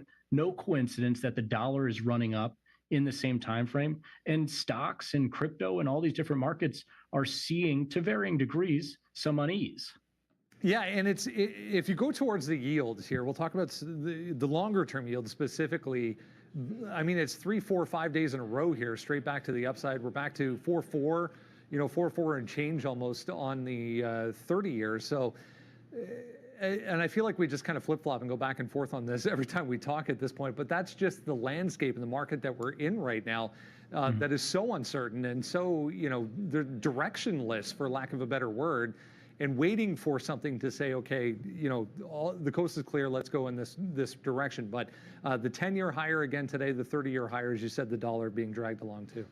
Yeah, and the coast is absolutely not clear. The volatility of the last 2 months tells you exactly that. And yeah, it might feel like what these guys were talking about cuts. They were talking about rates dropping a month ago. Look at the slide that you saw in 30-year yields. To your point, Brendan, from October to December, they went from pricing in 1 or 2 or 3 rate cuts in 2024 to pricing in 6. The 30-year yield went from above 5%, closed the year below 4%. That's 100 basis points worth of downside. And so huge move to the downside, and now has bounced back 30 basis points. And what this tells you, of course, we've seen interest rate environments. We're still in an inverted yield curve. We've seen plenty of interest rate environments recently where the Fed can go in a certain direction or go further in a certain direction than long-term yields. But what this tells you with the 30-year back to, I was looking at it right before I jumped on with you. They look like they're about to print 4.4%. They were under 4% at the end of 2023. So now closing in on a 40 basis point rise here year to date. As to your point, it's been multiple days in a row of these long-term yields climbing. Now, what this means is that the market is now projecting that, yes, they could cut as soon as March or in May or whenever they're going to cut. But we're not buying into this, 200 basis points of cuts. You and I jumped on and looked at these same projections here that we have in front of us. And we saw some projections at the end of last year, Brendan, that were saying, there's a 10% or 15 or 20% chance of 3.5% Well, we got stopped out of that one by the end of 2024. And now those cuts are quickly getting priced out. Yields on the rise. NASDAQ has been able to kind of duck some of these big moves. You see today bouncing back significantly. Obviously, a lot of that Apple. I'm sure you guys are all covering those stories. It doesn't have to mean downside for the stock market. We've talked about this in the past. What's causing this resurgence in yields and this pricing out of interest rate cuts? It's U.S. economic strength. And so it's not all bad news. It might be bad news if you were hoping to lock in a lower rate for a mortgage or a car loan at some point here in 2024, but it's not all bad news for the stock market, as it is coming from a place of strength, which is hard to come by when you start to get into other continents here in our global economy. And so a lot of nuance. And with all of that being said, Brennan, you know this just as well as anyone. I could jump on here with you next week or the week after, especially that week after that has the U.S. Fed meeting 2 weeks from yesterday. And the odds could be back at 85% of a cut in March. This stuff changes so constantly, and it's why we're getting such big moves in the stock market and everything else. No, it's a great point. And before we get into what to expect from the Fed, let's talk a little bit about what, as you led to there a little bit, what's coming next week, because there's a few that could have a little bit of an indication as to what we can expect from the Fed in Canada and Europe as well coming up next week. So how much weight do we put towards these first? And is there one or maybe two that you're looking at specifically? Well, right off the bat, it might sound crazy, just given the the relative difference in size of So we economy. did open a but couple trades I'm really keen to see what to the comes out of the downside Bank still. of Canada. Unlikely to make any change to rates, but the Bank of Canada has been really aligned with the U.S. in recent months, especially given this back and forth that we've seen, the dollar crash at the end of the year and the dollar resurgence. The Canadian dollar has held in pretty well against USD and has been one of the more correlated pieces to USD over the course of the last several months. And so I'm really going to watch that one in terms of what I could glean for the Fed meeting coming a week later. Now, the Bank of Japan is going to be really interesting for a totally different reason. They're in a very different place. But Hey, the opening you've bell. probably heard or read about the stories of the Chinese economy, very, very vulnerable right now. And the Japanese yen has been one of It the is weakest 9:30 here currencies on the East of Coast. late, coming The off opening of that bell has weakness happened. in the Chinese I'm gonna economy turn and what that on, means for Japan, Australia, and Yahoo neighboring Finance. territories whose economies are dependent on that Chinese growth. And so I'm really interested to see what the Bank of Japan has to say. And when I say they're in a very different place, they're negative in interest rates. The U.S. is at 5.5%. And so what they have to say is not going to necessarily guide the Fed. But they were at the end of 2023 getting as hawkish as they've been in years, potentially more than a decade, because they've been negative for so long and they haven't hiked rates for more than a decade at this point. And they were talking about coming out of negative territory, or there were at least rumors of that. And so it'll be really interesting to see if they come out and they. He's got some big news with TKO, of course, the owner, our parent company, of UFC and WWE. There you see him at the podium there. He's rocking the glasses. He's got the trader look going on here today. And at the NASDAQ. What is that, a leather jacket too? Yeah, he's channeling Jensen Huang, I believe. So it looks good on him. It does look good. He's a baller. Some might say better than it does on Jensen. But Jensen, you look great too. We love you, bud. Anyway. Whoops, we got a little problem here. Pushed the wrong button. Yeah, just leave up The Rock for a hot second. The Rock. Yahoo Finance's Matty Mills. Okay, TKO. Plus Jared Blickery standing by, Yahoo Finance's own Rock in himself at the Interactive. We'll get to him in a moment. Maddie, what are you watching? Yeah, well, as you can imagine, this news about TKO and Netflix is the main story here at the stock exchange this morning. My source is genuinely telling me when they're not starstruck by The Rock that this is huge news because Netflix, the only real big streaming opportunity they haven't gotten into is live sports. So if this is an indication of The stock broke out the exact same price. Particularly with some of the challenges we've seen with ESPN, that could be hugely bullish for Netflix. And we're seeing some bullishness across the What you're hearing now is Yahoo Finance. Here, seeing some more green across the screen. I'm just taking a look at how the markets are doing this morning. I do want to mention what's going on in China, though. I'm always looking at what's going on geopolitically there. We're seeing that the Chinese government is finally considering strongly a potential stimulus package that would boost up some of the stocks in that region. That is really exciting to investors who I speak with. Jay Hatfield, CIO, telling me this morning that there was nowhere to go but up for China. Investors were anticipating some of this good news because there needed to be some sort of saving grace in the region to boost consumer spending, and that's exactly what we're hearing about this morning. And when it comes to what's going on in the trade in the United States, off of that, it's all about earnings. Citi Stewart Kaiser saying that the earnings picture this cycle is what's going to tell us whether or not the Fed's rate hike cycle has been too much for companies to withstand or whether there's more room for the Fed to go. All right, Maddie, thanks so much. Teeing up the trading action here for us. Let's dive further into it. We've got Jared Blickery at the home base here at the Wi-Fi Interactive. Jared, what are you watching? I got good news here. It looks like we're in the market for another record high here. If we close in the green, S&P 500 and probably the NASDAQ 100 too. It looks like the Dow, though, in the red by about 17 basis points. Not a whole lot going on just yet, but wanted to point out some larger term picture, some bigger picture stats that I've been gathering since the close yesterday. The first comes from Ryan Dietrich over at Carson Research. New highs after a bear market. That's what we have in the S&P 500. What happened next?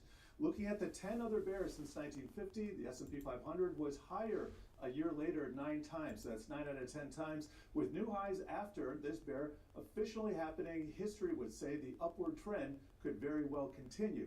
Now, not to pour too much cold water on that, I would note one of the instances, I guess the one instance where it did not work, 2007, and that was a prelude to the global financial crisis. I have some more stats of this nature. I'm not going to get into all of them, but the bottom line is strength begets strength.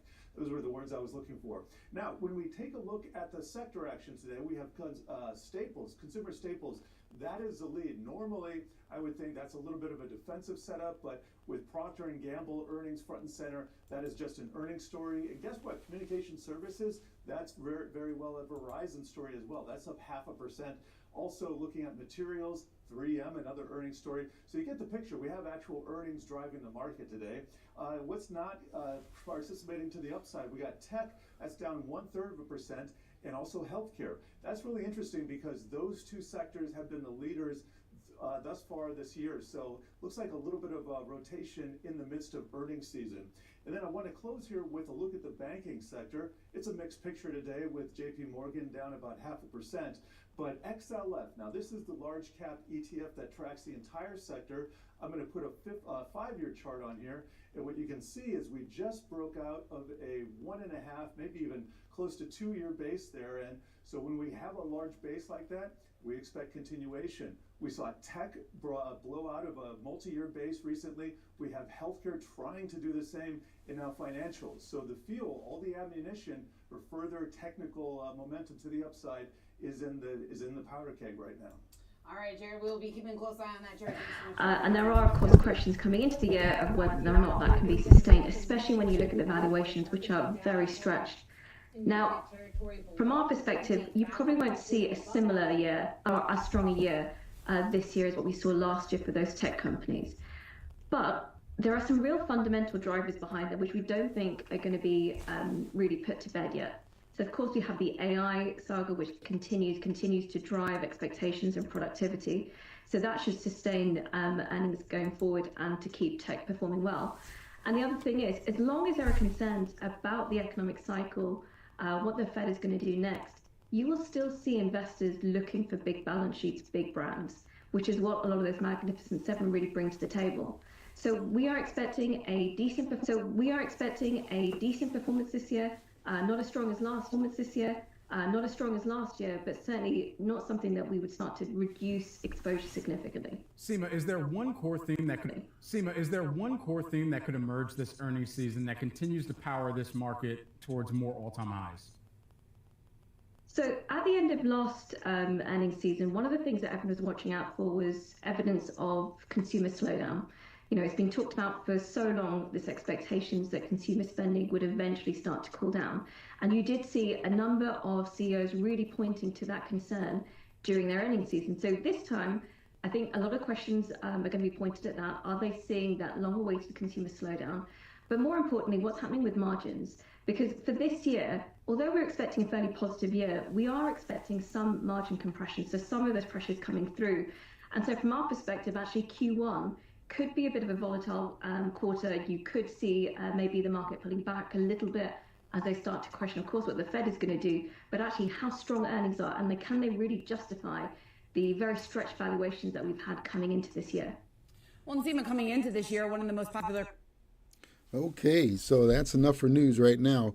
We've got a trade going on here, and it looks really good because what's happening is I'm getting that feeling that I watched this here. There's $12.75 on both of these cells in Santos, and you know the fear is that when I watch these movements go back up and attempt to trap me out, I look at what I could have potentially had in profit. So this is what I do. I look at those, and as they pause like that, I'll go ahead and I'll open another one, and I will take these before they totally go back to see their original location. So we've collected $8 and some change off of that one trade, which had we got the other trade that's still open at the beginning of 48.06. So now we're looking for.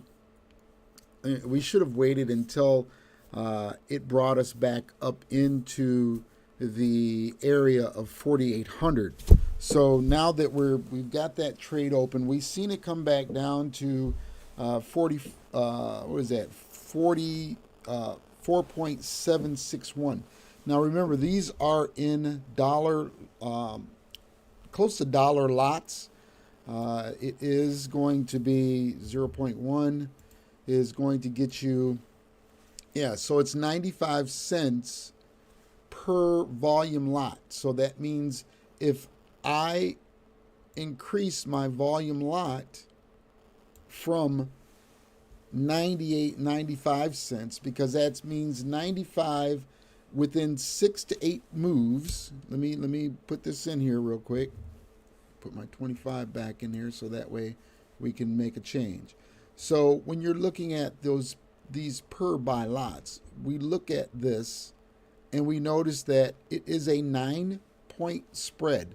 So that means it only has to move 9 pips before we get a good return. That's why it's only moved maybe 6 or 7 pips and we have $12.50, opposed to just leaving the lot size at 0.01, then we would only have $1.25 opposed to $12.50. You see what I'm saying?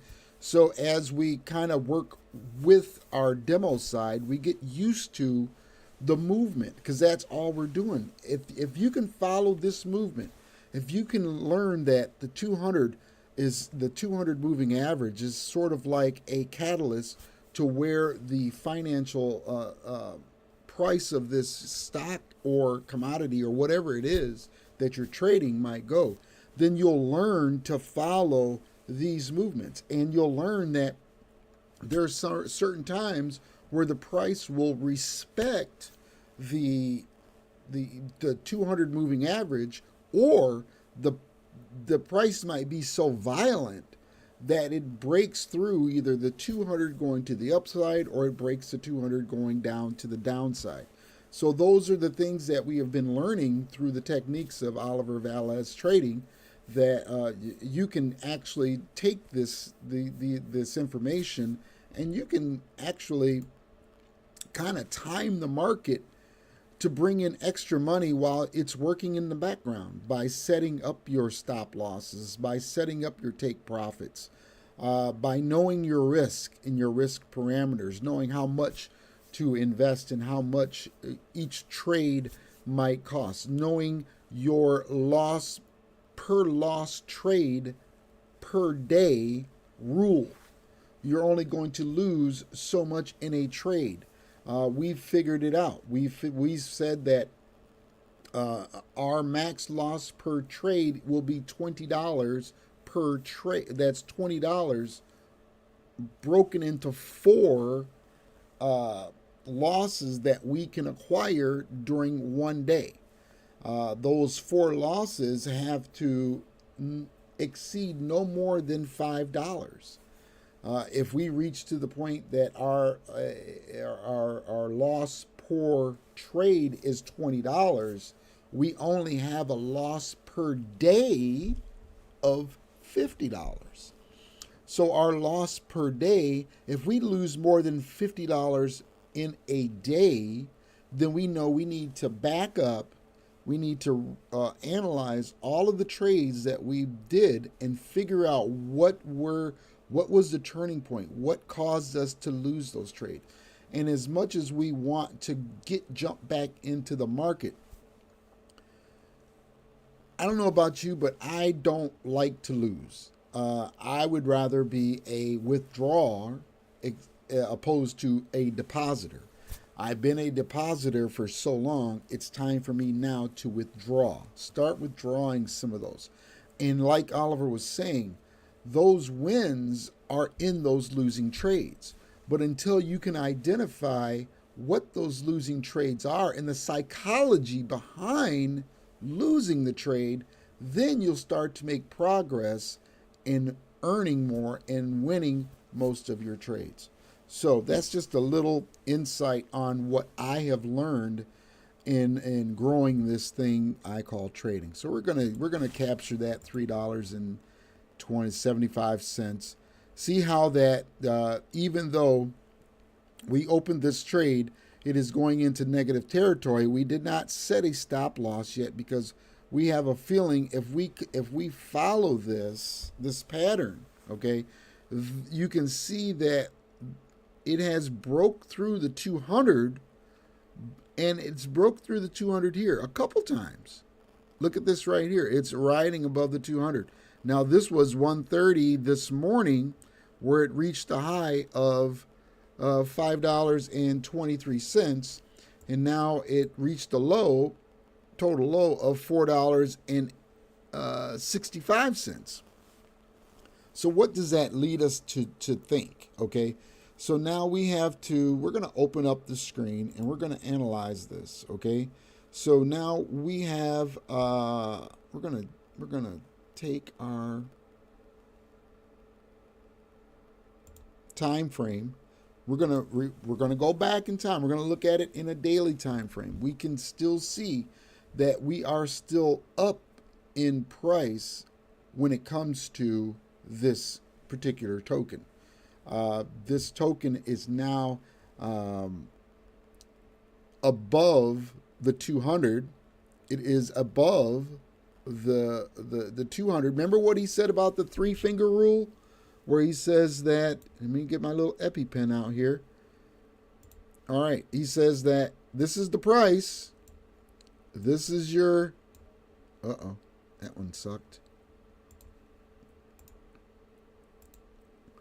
This is the price, that was the price. That's the 20 moving average. It's away from the 200, just like this is. Remember he said the 3-finger thing? I'm telling you, the guy is a professional. He knows what he's talking about. This is why I continue to follow. You don't have to follow. You don't. But I've always been told by my mentors, if it's something that you want or desire, find out how the people that have it got it. And he's willing to give this information free. He's even got a program where if you're good enough, you can use his money instead of your own money to trade with. So my thought is if we can build a small team that we can build the Living Legacy Group on, maybe we can take some of those extra earnings and maybe some of our top of traders in our group, maybe we can sponsor them into getting into Oliver's program. It makes sense to me because the reason I am doing this, the reason I've spent the last 5 years in creating something out of nothing, creating the Living Legacy Group, is to show you that I don't want my grandkids to be left behind wanting something because their parents aren't able to get what their heart desires, because that leads into resentment, that leads into fights, and the biggest thing that I've found out that breaks up families and relationships is the lack of money. If you had the money, you would not have any reason to be in a state of hating your job, not having enough time, all of these things. That's why I preach, and this is the book, The Science of Getting Rich. Just like everything else in this world, there is an exact science to it. Just like these formulas that I'm sharing with you, there is an exact science to it. There's an exact science to crypto. Get this book. It's called The Crypto Book. How to Invest Safely in Bitcoin and Other Cryptocurrencies by Siam Kidd. This information, I mean, you only spend, how much did I buy this book for? $14. But you know what? Now I know the basics and the fundamentals of the importance of owning and having cryptocurrencies. I don't care if it's Bitcoin, Ethereum, whatever it is. Get it and hold it. Put it away.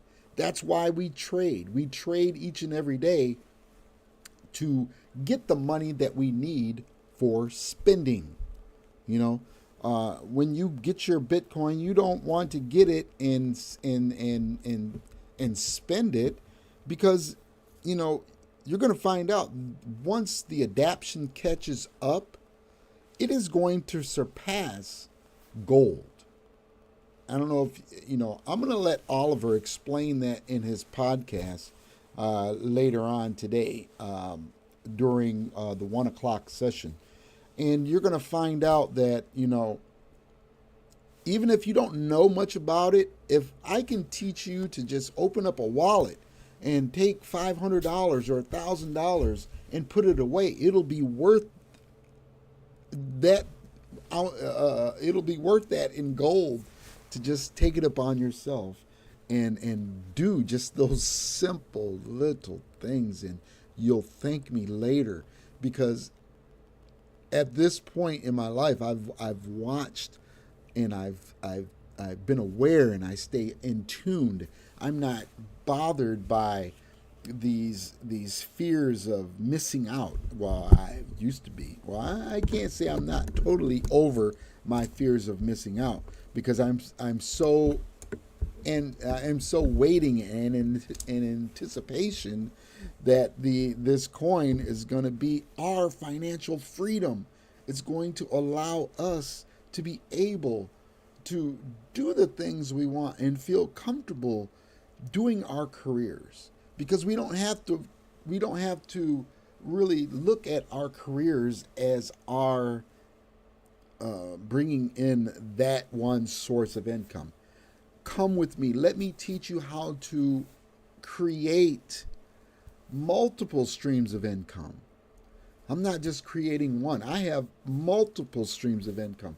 That's why I do what I do so well and so frequently. If I find that one source isn't bringing in as much as I need, I can always rely on this other source. And the great thing about it is it all comes into my bank account. So this may be making $10. This may be making $1,000. That might be making $25. I have 3 accounts that orchestrate this. I own a handyman service. So my handyman service, that is always my bread and butter. I can always rely on something breaking and somebody needing something fixed. It's just a part of life, just like these cycles that we're learning about the stock market and, you know, trading. I lead to say all this is to encourage you to take the time. Maybe today might be a day like we're in a winter advisory. It was raining and sleeting. I'll have to go out and check it out. But it was freezing over, causing schools to be closed down. You know, now that the schools are closed, some of them may close. I don't know how many are, but I don't have to worry about that anymore. But me saying that, if you have an hour, sit down, research the information that I'm sharing with you. Do yourself a favor, get caught up, and don't be at the top of this thing trying to get in, and then it does its thing and crashes to a certain extent to where you're fearful of this thing not working. Folks, it's going to work. They're not going to stop producing electric vehicles. They're not going to stop doing things as our future progresses forward. We never go back, and we can always look back and analyze what can we do better. But until we can figure out that we are in control, that's why I played that episode of fear of missing out. We are in control of our emotions. We are in control of our way we think. We have the ability to analyze. We have been given these gifts of by our Creator, of the intellect, of thinking, of being able to decide. Is this right? Is this wrong? Am I being fooled? We're going to keep you abreast of these things that we don't want you to get bogged down with, but we want you to be aware. Like, I get, friends that always said, don't get caught with your pants down. At least you'll have some kind of worm or something in your head saying, oh, I heard about that. Maybe I need to just think about this and at least do my own research and come up with my own personal conclusion. Is this for me? That's it. I do all of the research that I can because I like it. I'm a problem solver. That's what I do. I make good money solving problems. And I want to teach you how to solve your money problem, if you would let me. But that part is going to be up to you. I'm not changing anything on your beliefs, on anything that you feel that may not coincide with what you feel. But hey, that's why each and everybody's got their own belly button.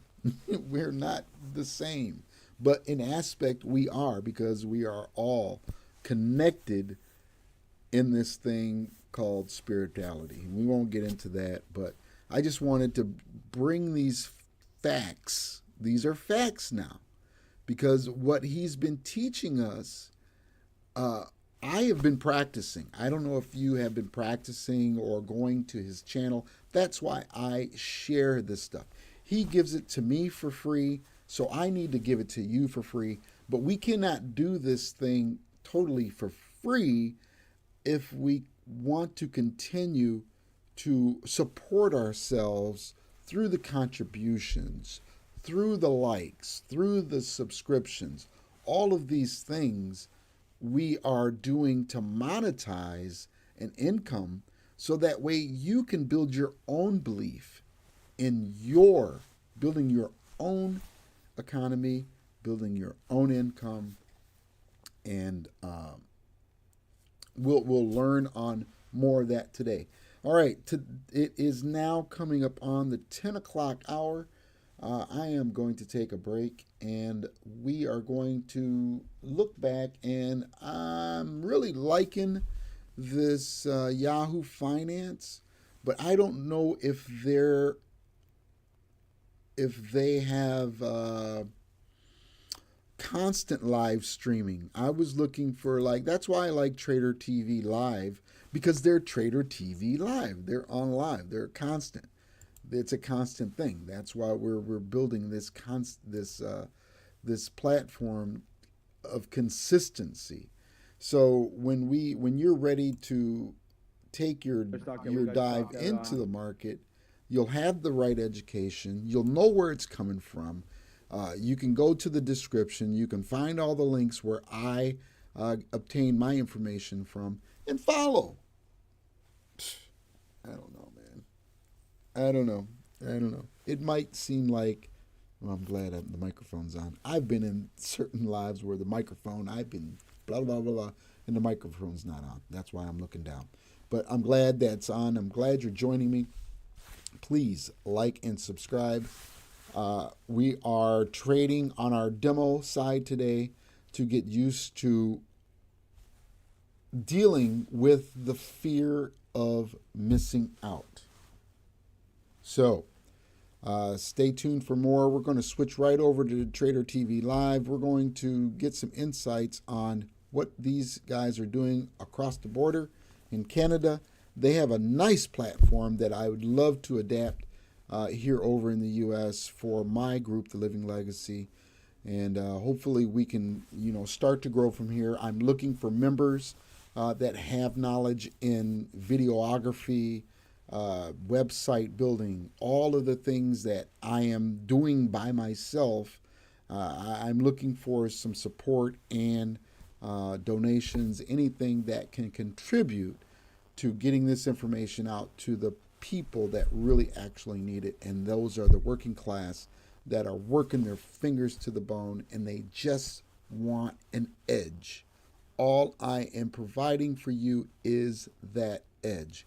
And if you stay long enough, you'll learn that the misconceptions and the things that people don't yet understand, they're just not aware. They might be ignorant to the facts, but these are some of the facts that, whether you believe it or not, we went from a filament light bulb to LED light bulbs.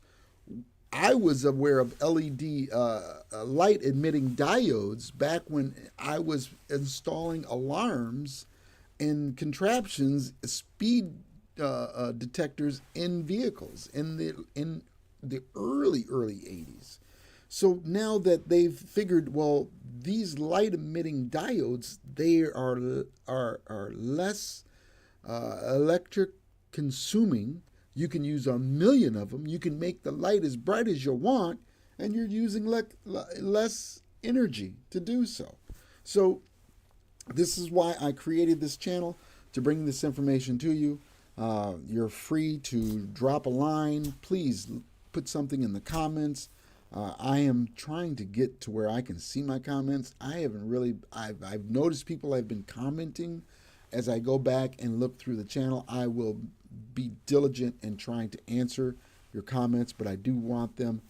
So please help support the channel, help support your neighbor, help support your family by becoming your own economy and sharing the techniques on how you can help other people create their own economy in this economy that is so fragile right now, because we've got so many things going on.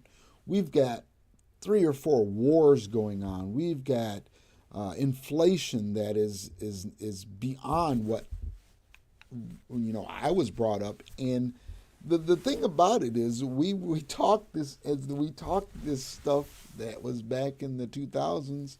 We actually spoke it into existence. And this is how we're trying to teach people how to rethink about what they're saying, so they won't speak all of these things that we don't want in our lives and speak about the things that we do want in our lives. Okay. I know my friend Patty, she's like, boy, you just... But I love what I do. I love sharing this information. And right now we're going to switch back over to Trader TV Live because I am parched now and I need to take a break. I said I was going to take a break, a little while ago, but then, I get so intrigued and intrigued by this news that I receive that I just get against your Canadian dollar or pound and euro, but quite a resurgence and just a real shift in overall market rhetoric and thinking over the course of the last couple of weeks, the first couple of weeks of this year. And it's no coincidence that this dollar is rising, Brendan, with these rate cuts that are coming out of the market. And you and I are so close to this stuff, so we know, how quickly markets can price in and price out cuts, and everybody out there who has traded derivatives, products, futures, and options know that it's great to quote a delta on an out of the money call or put option, but that delta is absolutely going to change, and it's going to at some point get to 0 or 100 when expiration comes, and we're seeing some of that volatility in these priced in rate cuts that looked like closer to 100 delta on them happening in March, Brendan, and now are slipping away pretty quickly. And just a good example of, when you see an 80% or 85% likelihood, and that's how high we got of a cut coming in March at the end of last year. Yes, that means that the majority is thinking that it's going to happen, and the majority is still thinking it's going to happen, but now it's 55.2% as of this morning of a rate cut in March. That can absolutely change. You cannot ever count those chickens before they hatch, so to speak. And we're still, the funny thing is, we're 2 weeks out from the January meeting. And so, of course, this is going to go back and forth a couple more times, but you're seeing the synergy between these interest rate activities that are getting priced in and out. No coincidence that the dollar is running up in the same time frame, and stocks and crypto and all these different markets are seeing, to varying degrees, some unease. Yeah, and if you go towards the yields here, we'll talk about the longer term yield specifically. I mean, it's 3, 4, 5 days in a row here, straight back to the upside. We're back to 4.4, 4.4 and change almost on the 30 years. So, and I feel like we just kind of flip flop and go back and forth on this every time we talk at this point. But that's just the landscape in the market that we're in right now. That is so uncertain and so they're directionless, for lack of a better word, and waiting for something to say, okay, the coast is clear, let's go in this direction. But the 10-year higher again today, the 30-year higher, as you said, the dollar being dragged along too. Yeah, and the coast is absolutely not clear. The volatility of the last 2 months tells you exactly that. And yeah, it might feel like what these guys were talking about cuts. They were talking about rates dropping a month ago. Look at the slide that you saw in 30-year yields. To your point, Brendan, from October to December, they went from pricing in 1 or 2 or 3 rate cuts in 2024 to pricing in 6. The 30-year yield went from above 5%, closed the year below 4%. That's 100 basis points worth of downside. And so huge move to the downside, and now has bounced back 30 basis points. And what this tells you, of course, we've seen interest rate environments. We're still in an inverted yield curve. We've seen plenty of interest rate environments recently where the Fed can go in a certain direction or go further in a certain direction than long-term yields. But what this tells you with the 30-year back to, I was looking at it right before I jumped on with you. They look like they're about to print 4.4%. They were under 4% at the end of 2023. So now closing in on a 40 basis point rise here year to date. As to your point, it's been multiple days in a row of these long-term yields climbing. Now, what this means is that the market is now projecting that, yes, they could cut as soon as March or in May or whenever they're going to cut. But we're not buying into this, 200 basis points of cuts. You and I jumped on and looked at these same projections here that we have in front of us. And we saw some projections at the end of last year, Brendan, that were saying, there's a 10% or 15 or 20% chance of 3.5% interest rates by the end of 2024. And now those cuts are quickly getting priced out, yields on the rise. NASDAQ has been able to kind of duck some of these big moves. You see today bouncing back significantly. Obviously, a lot of that Apple, I'm sure you guys are all covering those stories. It doesn't have to mean downside for the stock market. We've talked about this in the past. What's causing this resurgence in yields and this pricing out of interest rate cuts it's U.S. economic strength. And so it's not all bad news. It might be bad news if you were hoping to lock in a lower rate for a mortgage or a car loan at some point here in 2024, but it's not all bad news for the stock market, as it is coming from a place of strength, which is hard to come by when you start to get into other continents here in our global economy. And so a lot of nuance. And with all of that being said, Brennan, you know this just as well as anyone. I could jump on here with you next week or the week after, especially that week after that has the U.S. Fed meeting 2 weeks from yesterday. And the odds could be back at 85% of a cut in March. This stuff changes so constantly, and it's why we're getting such big moves in the stock market and everything else. No, it's a great point. And before we get into what to expect from the Fed, let's talk a little bit about what, as you led to there a little bit, what's coming next week, because there's a few that could have a little bit of an indication as to what we can expect from the Fed in Canada and Europe as well coming up next week. So how much weight do we put towards these first? And is there one or maybe two that you're looking at specifically? Well, right off the bat, it might sound crazy just given the relative difference in size of economy, but I'm really keen to see what comes out of the Bank of Canada. Unlikely to make any change to rates, but the Bank of Canada and the Canadian dollar has been really aligned with the U.S. in recent months, especially given this back and forth that we've seen, the dollar crash at the end of the year and the dollar resurgence. The Canadian dollar has held in pretty well against USD and has been one of the more correlated pieces to USD over the course of the last several months.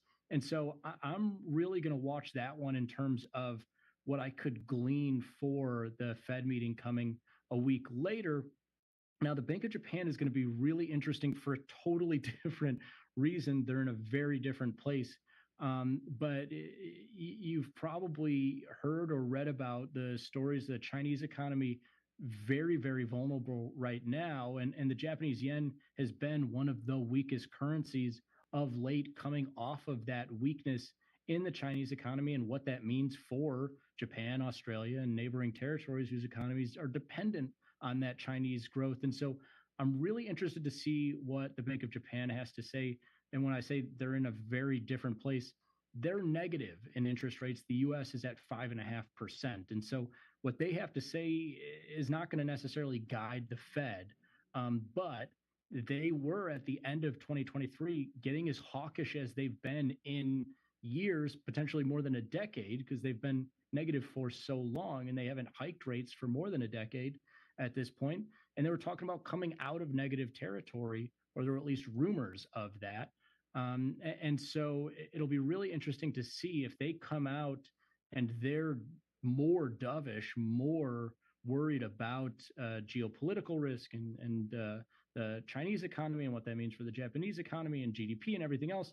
Man, that yen could move back to its lows that we saw last year, which were 30-year lows, a crazy, crazy price action in that yen piece. Now, if they come out and they go against that, because a lot of that fear has been priced in, the yen's been absolutely annihilated the last couple of weeks. They come out a little hawkish, that dollar might come off significantly. So that one, interesting for a different case. And then obviously the ECB, essentially the second most prominent central bank in the world. Yeah, and we have to, I think, kind of keep an eye out across the board now for some geopolitical type talk and, you know, more indications of what if later in the year, as far as some of those tensions are concerned from the ECB, from the Bank of Canada. I mean, our economy is obviously tied very closely to each other, Canada and the U.S., and we saw, you know, some inflation-related data from our side of the border going back to earlier in this week that was not good. So we'll see. Again, Wednesday at 10 o'clock, I guess, is the Bank of Canada. Not going to hike, but it'll be more about those comments once again. When we look out then to what's to come from the Fed going out a week and a half, is there something at this point, you know, that would prevent him from coming out to that podium and just saying, what? I said higher for longer. What's the problem? Yeah, it's one of those tough things because the market's obviously pricing in that he's not going to say that. The market's pricing in still, even with all of this price action I'm talking about, rates jumping 40 basis points in the 30-year and the 10 years up, you know, 20, 30 basis points in its own right, and they're pricing out some of these rate cuts. It's still a 50-50 proposition that they cut in the meeting after this one that you and I are talking about. And so the market's still expecting that he is not going to say anything of the sort, higher for longer, and we're maybe not going to cut at all this year. Holy smokes, that would cause a lot of crazy action. That being said, Brendan, he could absolutely talk down some of these rate cuts and not necessarily say higher for longer, but say something to the tune of, we're monitoring inflation and we're going to continue to monitor inflation and continue along this path. And our dot plot said 2 to 3 cuts this year. And, maybe we'll get to those 2 to 3 cuts. And then you could see a continuation of the recent move that you've seen across asset classes. That's absolutely on the table. And then, of course, there are plenty, as every trader knows, there are plenty of black swans out there that could shift his rhetoric in the next 2 weeks that have nothing to do with the U.S. economic data. You allude to the European geopolitical risk, not even to mention the fact that, the Chinese economy is essentially crashing before our eyes. So many different things that could be completely unforeseen outside of the borders of the U.S. or North America that could come across the desk of Jerome Powell before that meeting. But unlikely across the board, central banks unlikely to do anything. But right now, some of the most important meetings in the next 2 weeks, because everyone will be dissecting what they're saying and where they're headed in the springtime over the course of the next couple of months. And I mean, you guys are so on top of everything in the stock market. Stocks are moving based off of what's going to happen 6 months, 9 months, 12 months down the line. And so I'll expect to see similar price action over the course of the next 2 weeks with these central bankers, what's going to come months down the line for them. Yeah, there was indication, and you and I even discussed it, that maybe it was a little too much too fast going into the end of the year, and the hopes were getting a little ahead of themselves. So maybe we're seeing that level out a little bit. Real quick, PCE and GDP next week. GDP is a prelim number, but we get a look at still, how the overall economy in the U.S. is doing. PCE, as we all know, is very closely watched. So of those two, is there one that we can, kind of hang our hat on? I think it's got to be the inflation number right now. And of course, as I say that, it'll definitely be it's always the number that we're not expecting comes in and is the important one. But in my mind, it's got to be the inflation one. We just saw inflation numbers in the US and in Canada over expectations. It's the thing that the Fed harps on. It is in their mission statement is not to regulate GDP, it's to regulate inflation. And if they get a stronger than expected number there on top of the CPI that we got last week, it's going to make for a real even market going into that January meeting of when cuts are coming in March or in May. It's already almost at that 50-50, Brendan. If that number comes in even a tenth or 0.2 of a percentage point, I think you might see yields jump a little bit further.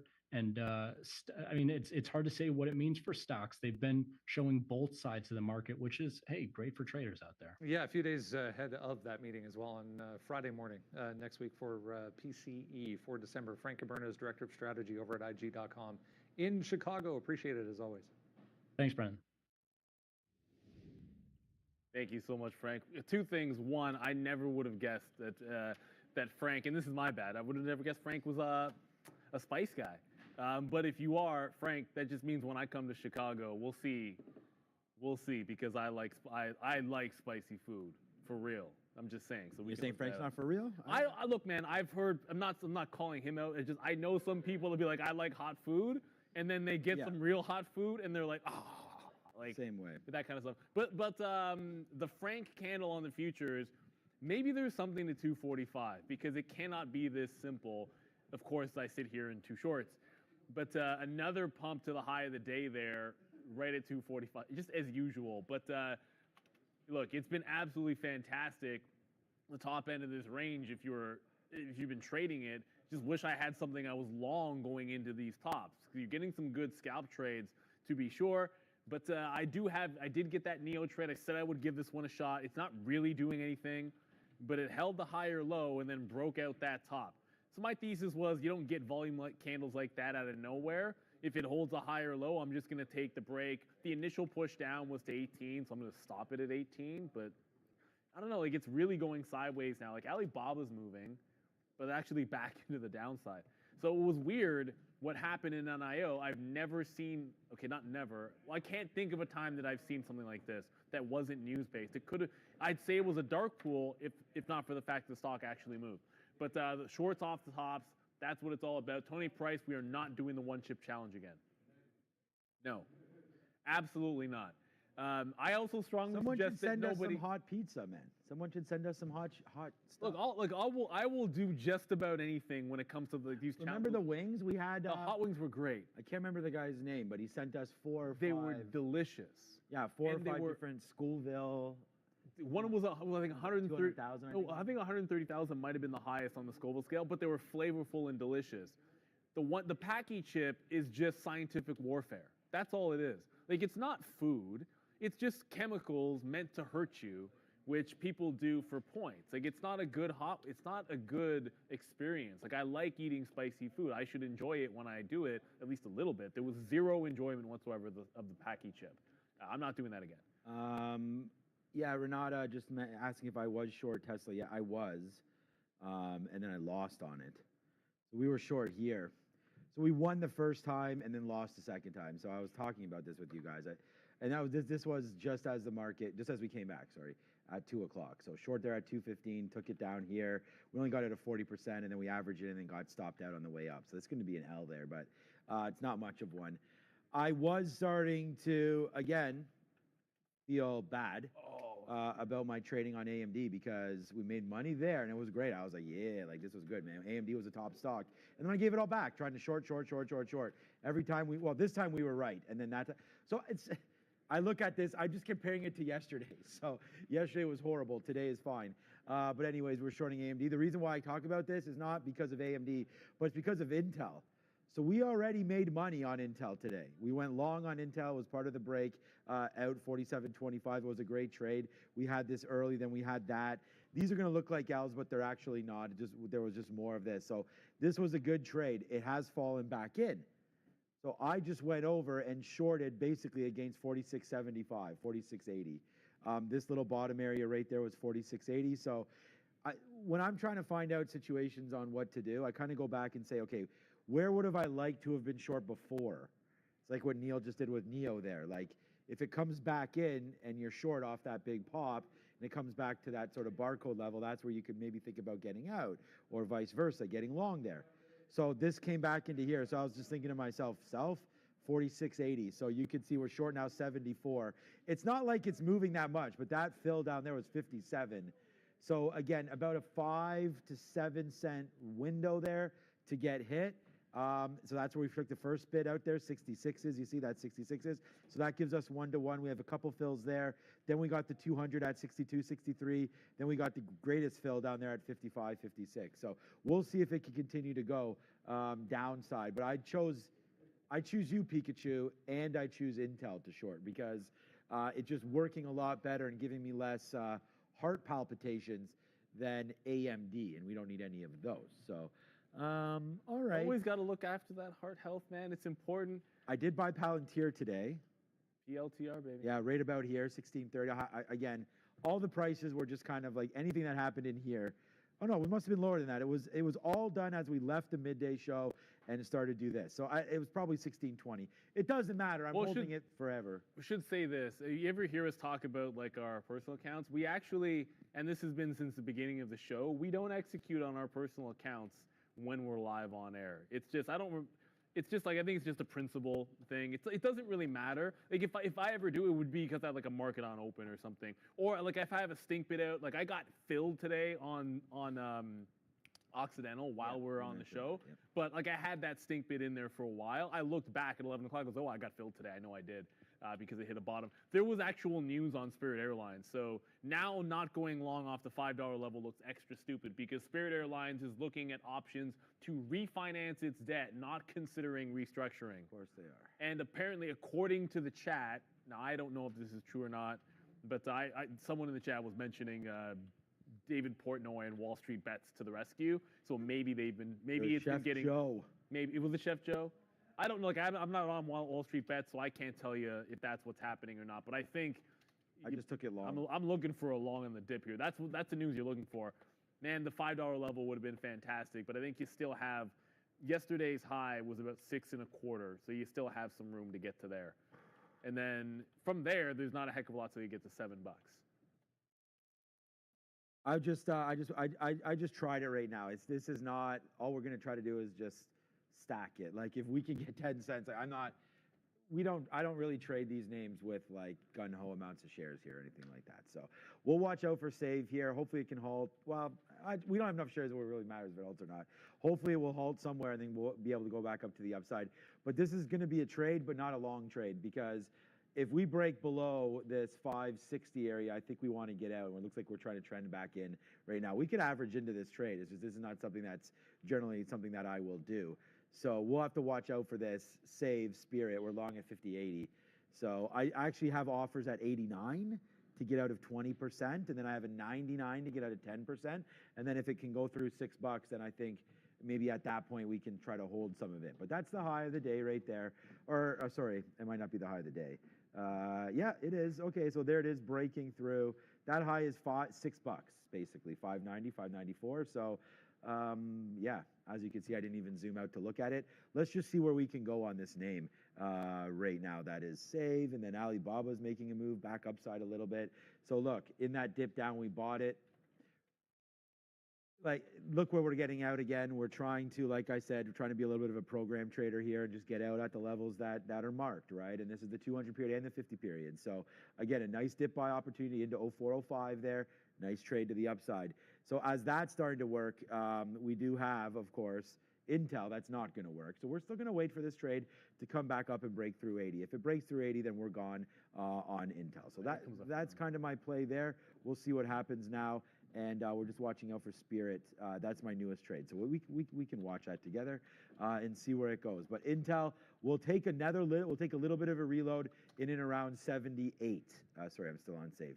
In and around 78, because we're already short right here. So I'm not going to add to the same price. I want to make sure the stop makes some sense. What just happened to save there? I thought I was almost getting filled. Matthias. Went to 88? For Matthias Griffo, Sean's charts are 1 minute, the daily chart, and then I think you use a 20. Yep, exactly. Yeah, so Sean uses a 1 minute, a daily chart, and a 20. I use a 3 minute, a 15 minute, and a daily. So it's just, if you see my chart like that, I don't use a minute chart, I use a 3 minute chart. When we started, I did use a minute chart. But yeah, for me, it's 3. For Sean, it's a 1. 15, just whatever your preference is. 15 and 20 isn't a huge difference. And then daily charts, I think we all have. If I show you weekly charts, because I'm using trade me, it's 1 minute through 5 through daily. For me, anyway. Or an hour. For now, I don't think we give it up completely. It's only 310, lots of time. But off that quarter. Hey, thanks for joining. I had to run out and get me a pop. I shouldn't be drinking this, but broke that got me a range Coke. high, but it's a similar principle.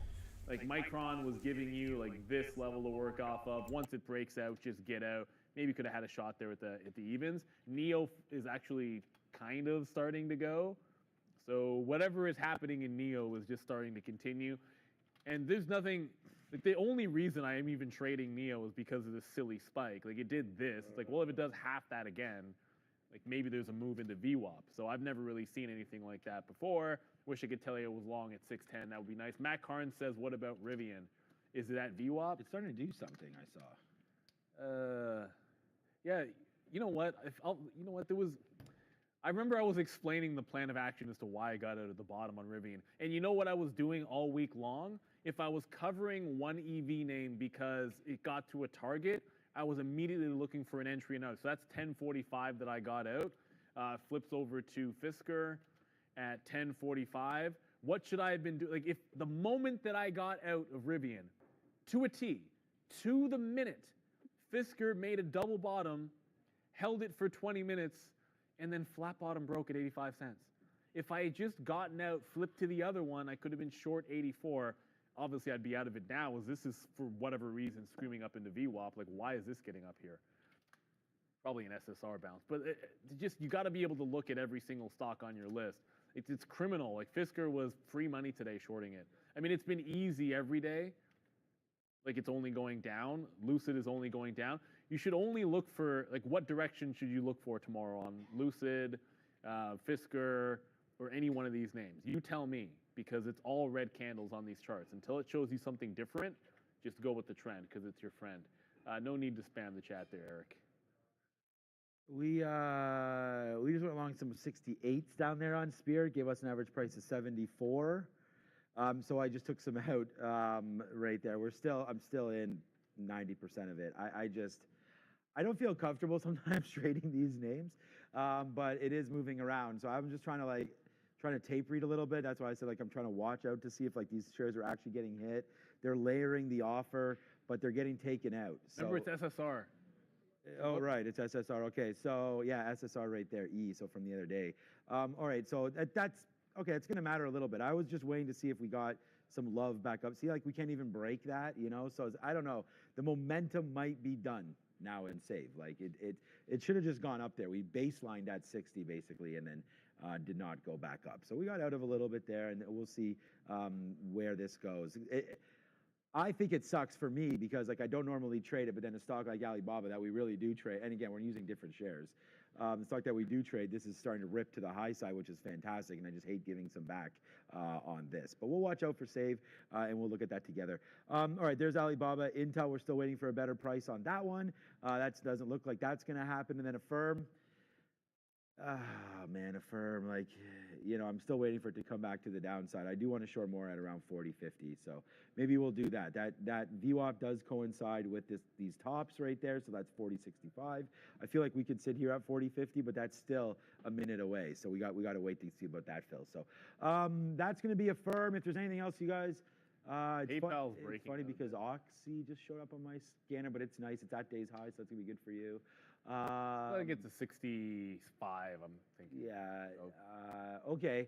Actually, a stock that we shorted, it's TSL to the A, is starting to go back now. It just almost touched 12 again. I should have been short there. Why am I not waiting for that? No, I'm not. Okay, so I feel like that's a short right there against VWAP. Plus, we know how much we like 212. So yeah, it's probably a missed opportunity. They're not shorting Tesla at those levels. Oh, it looks like Bitcoin did not approach 40,000. We're actually back. It approached. Well, we're back at 41. That's all. I don't see the. We had a poll up. Oh, it's because this thing is up. Yeah. I said HODL. Well, I had HODL. We had a poll up there. I don't know where it is. Bears versus Bulls can find it because we have the thing pinned there now. But look. Obviously, you're getting a nice hold, but it's been a big downward move. My thought was if you bounce off 40,000, look for maybe a HUD 8 bounce play because it's down 25%, but we're not going to get a chance at that. I'm going to try to get back into PayPal. I thought this dip was going to get a little bit lower. You break out the top.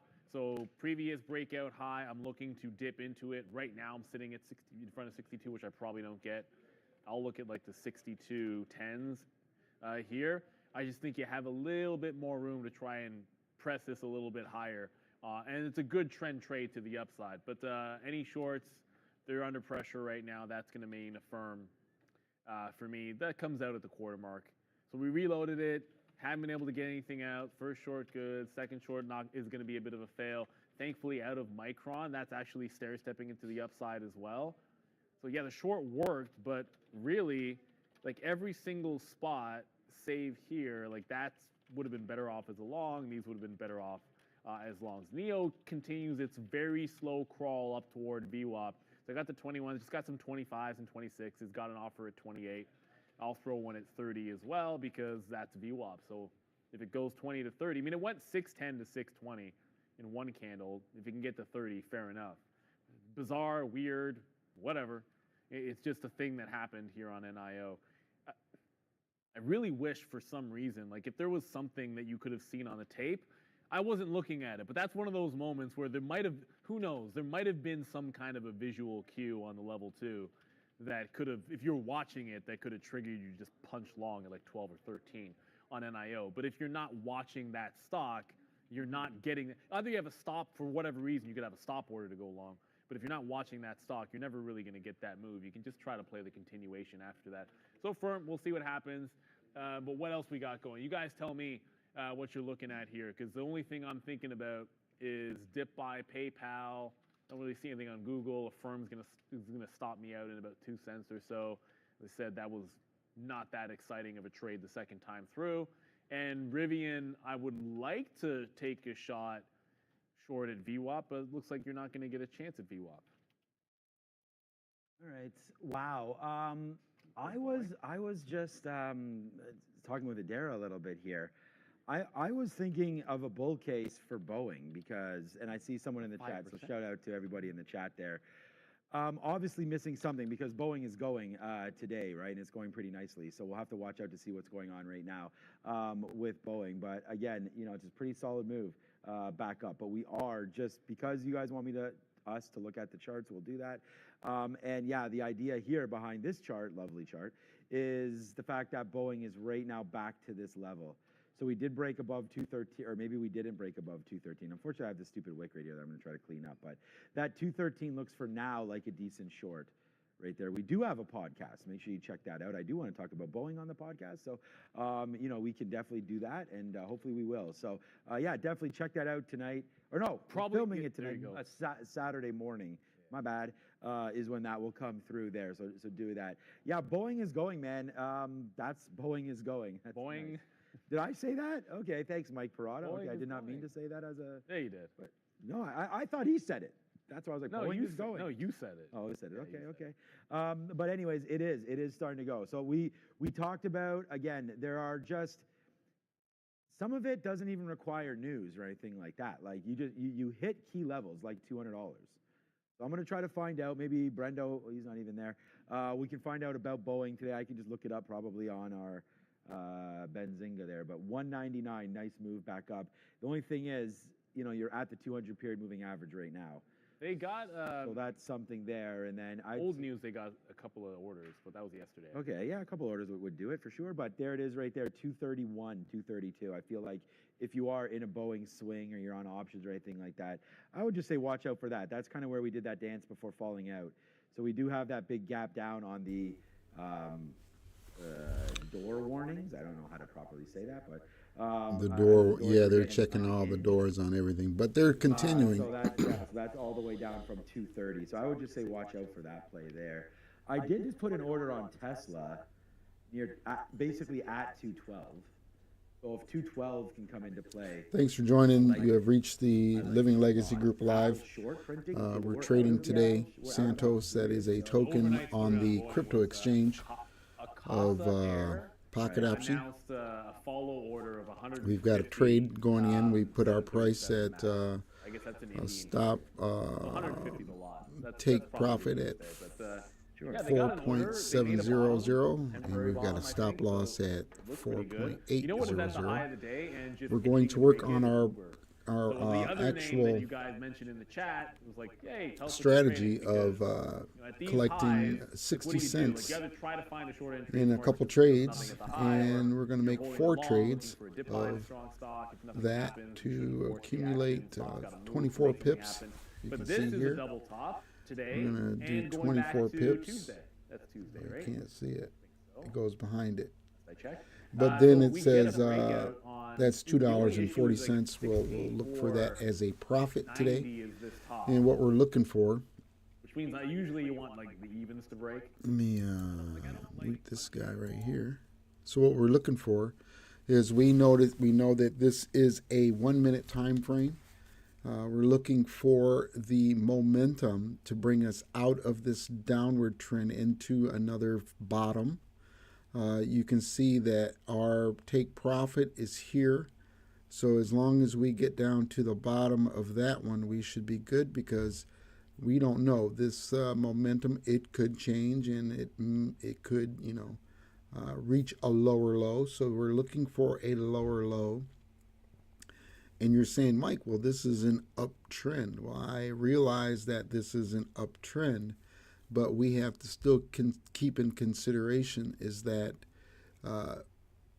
the cycle is still going to be that curve, whether the 200 is flat or the 200. We want a flat 200 because we know we get the most action off of a flat 200.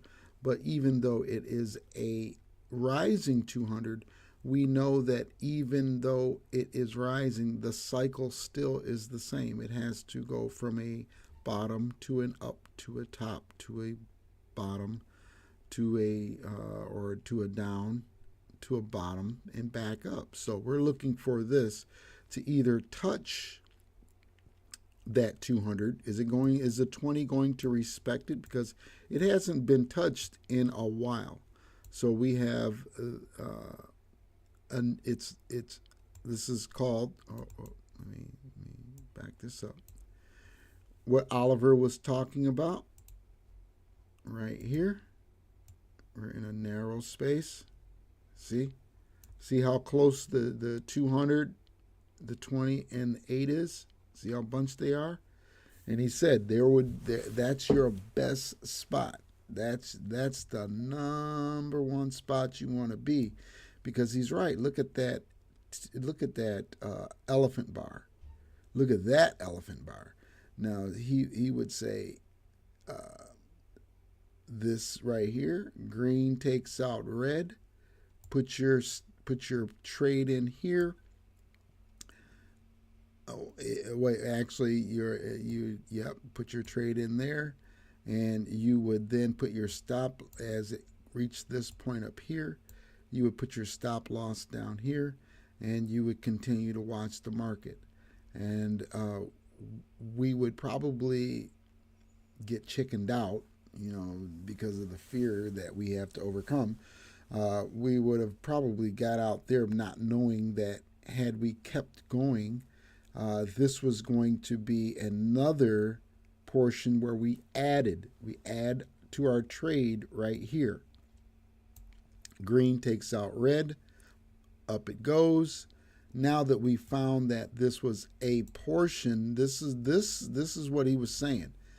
Had this gone up here, okay, and stopped and started coming down, this is where I'd have got out. I'd have said I'd had enough. I've collected all the way up to here. So I've got enough profit. I can now concentrate on riding this train all the way back down. So we would have picked up an entry here, okay, because we would have waited for this candle to close out. And once we wait for this candle to close out, we got a bear 180 right here. There's another bear 180. So knowing these candlestick patterns that he's been teaching, you can identify, well, if I've got this bear 180 and I know that this is ready, it ran its course, it's tired, it's got to rest. So this was his resting point. Now we catch it coming down, and look, it is narrow. It came close. That 8 came close, but it still was not as far. The 20 wasn't as far away as it was. So I gotta erase that. So now we follow it. Okay, this is a holding period right here. See how flat it is? This is a flat. And what do you see? What do you see? This right here. See how close? Even the 8. So that's the price. So now you have what you call another area of interest. Because right here, green takes out red. Like he does. I don't know, folks. I'm seeing it. I'm working it. I'm doing the thing. His formula seems what he's been teaching. It makes sense. I don't really have to use all the indicators that I had filled my mind with that I needed. My charts are clean. When you have a clean chart, now I have these lines here that these are my reference lines on where the market has been going. And see, okay, we're making progress. We didn't get stopped out. We're at 20% or 20 cents. We're waiting for it to come down here to 4,700. And hopefully we'll be into profit. And we'll keep up the momentum because we know once that it does reach this, it is going to do the same thing that it did back here, up here. That's all it is. That's all it is. So we're gonna hold it because, you know, right now with it stopped where it is, that thing inside me is saying, man, take the 27 cents, take the 27 cents. Well, what if it's got more than 60 cents to offer? The strategy was getting to 60 cents. Let's get the first 60 cents first, and then let's rethink on the next move, because we got 4 moves. We want to obtain $2.40. Let's do the little baby step first, okay? And I did switch back over to the real account because it's just me. Continue to do it on your demo. I'm sorry, but I need to. This is my income, so I have to take advantage of what I see that's happening in the market, and I made pretty good results on the demo in the trades I made today. So I might as well go ahead and continue to bring in those winning trades on the real side, but using only 0.1 lot. So that means I'm using 95 cents. I'm not using the 25 cent lot or the 50 cent lot that I was seeing the huge returns on. Now, another thing that I just brought to mind that Oliver was saying is that he starts off small and then he works his way up big. So even if like I'm starting off small now, I know that this cycle has to either respect this 200 or it will reject it. And I just got a feeling that are we going to make our 60 cents? You know, are we going to bail or are we going to hang on? You know, I'm fighting with that inside because I want to stop because I have a feeling it's going to go up. But that's that fear that you're going to encounter, because when you're using it, it wouldn't matter if I was using demo, because I know there's no real loss. But, you know, there is the gain of knowledge, but there's no real loss. But now that I watch this, I go, man, that was 47 cents. Now it's going back up. Am I missing out?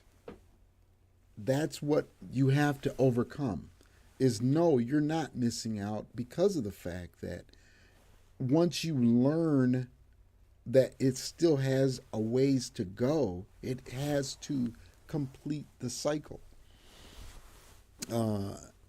We will become profitable sticking with the strategy that we've implemented through the teachings, our coach, from what he's telling us. These are facts. These, you can't fudge them. You can't video edit them. You can't do anything to manipulate them. You can't manipulate the market. But just like the rhythm of the rhythm cycle of life, this also has a rhythm cycle. So if you get to know whatever it is that you want to trade, I chose this. You can choose, man, look.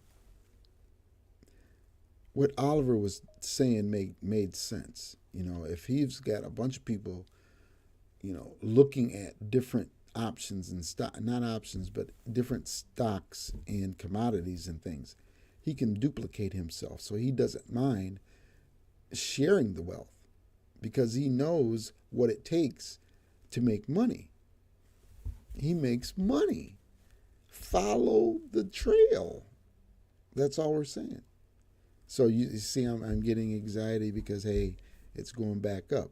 But if we get stopped out, that's a part of trading that you have to deal with.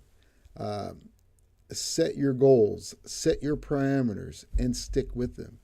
If I do get stopped out, then I have to record it.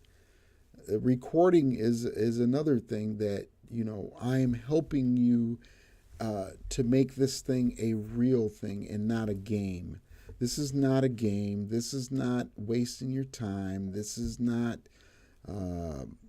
whatever may be holding you back from looking at this opportunity, because it's an open opportunity.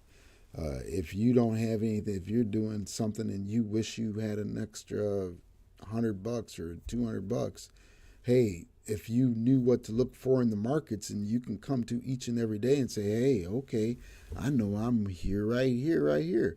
Hey, I need a couple $100. What am I willing to do? Buy some lottery tickets, which people do every day. I see people put down $100 every day on the hope of 3 digits or 4 digits coming through, or even the super lotto or whatever it is. I see people, you know, they do the FanDuel now.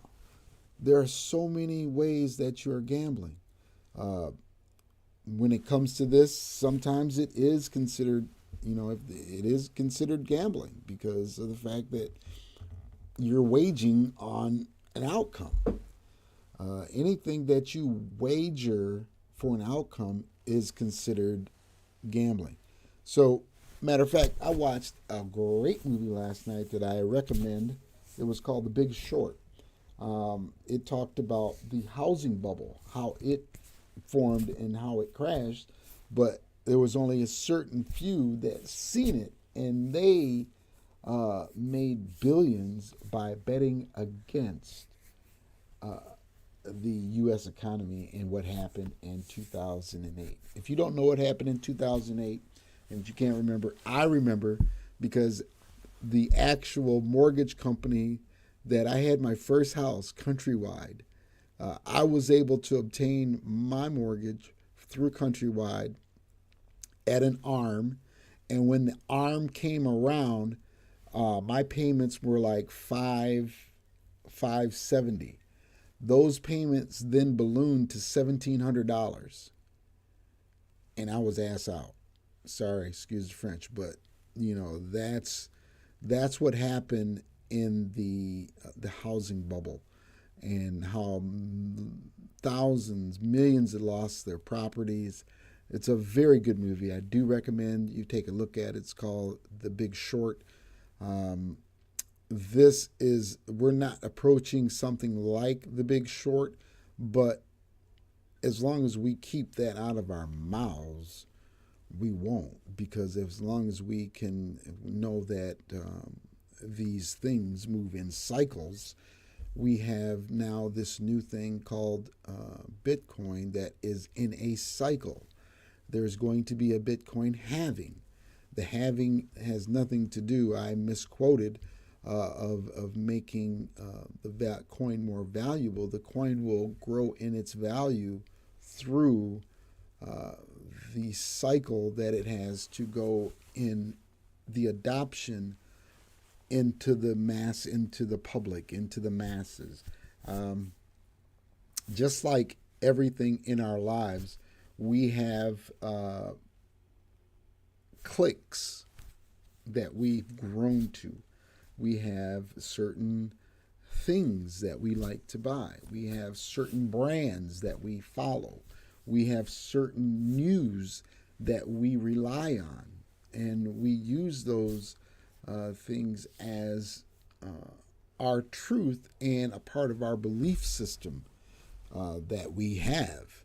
That's another intellect that God has provided us with, and that is a belief system that we have free choice to believe in what we find is truth in our lives.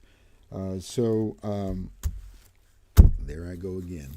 But anyways, looking at the charts now, it seems like we're into positive territory again. We look at this small pullback. We call this a pullback. We are continuing to go down towards the 200. The 200 is being respected. It does seem like it needs to complete its cycle, And as we take the charts up into the upper time frame, we'll take it into a 15-minute chart analysis. And as we see, we notice that we still have this flat 200. And remember how when I said, hey, it looked like it was going up? Well, that was in a 1 minute time frame. So we'll take it back to the 1 minute time frame and look again.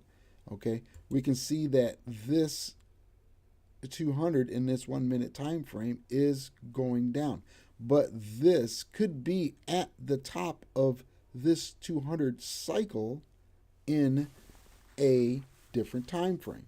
So let's take a look at the 1 hour chart. Let's see what the 1 hour chart says. The 1 hour chart says that yes, this is a solid rising 200. We have had the activity of the 20 and the 8 coming from a narrow, look at how pretty that is, coming from a narrow space all the way up. Man, look at that. Look at that resting area. And it took off again. It did not make a new lower low. It made a new lower high. And when it went up, and that is so pretty. And the way it did its continuation, and we're looking at the 1 hour chart.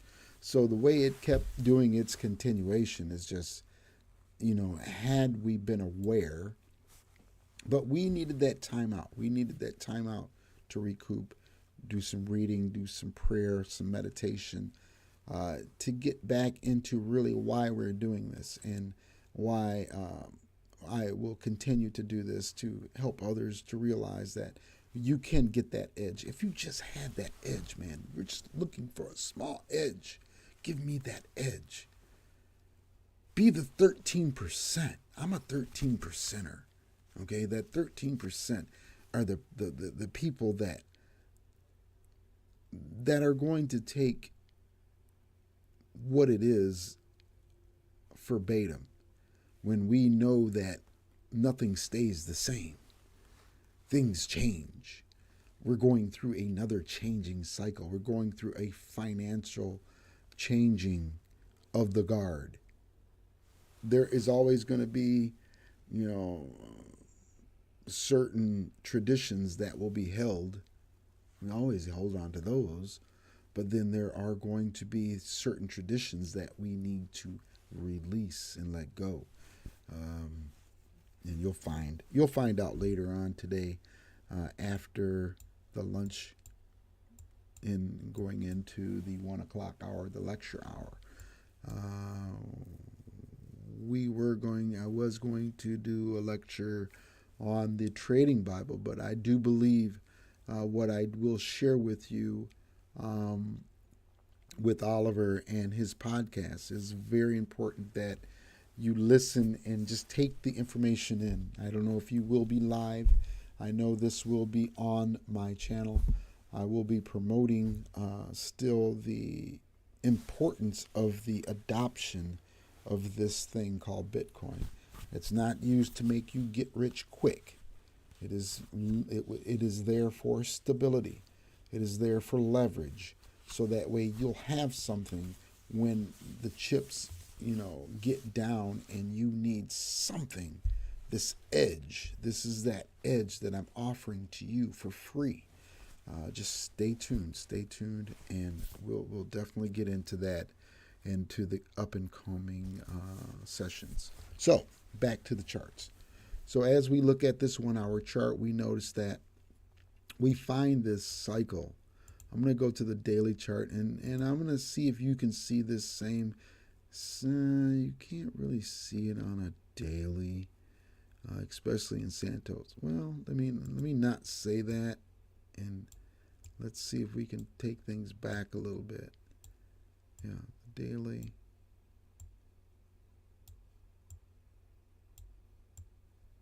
Well, okay, I'll tell you what. Since we're into the daily, we're going to take it down to chart hourly time frame, so you can see the pattern that I am seeing that Oliver's talking about. The bell curve. Looking back, It goes up and it comes down. It goes up. See how the price is going away? And he was saying, if it is going away, you take profits away.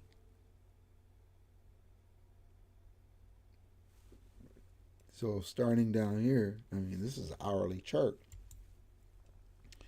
We'll even bust it down to a 5-minute chart. He wants us to work on.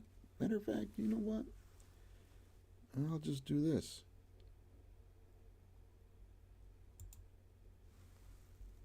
Let me stuttering.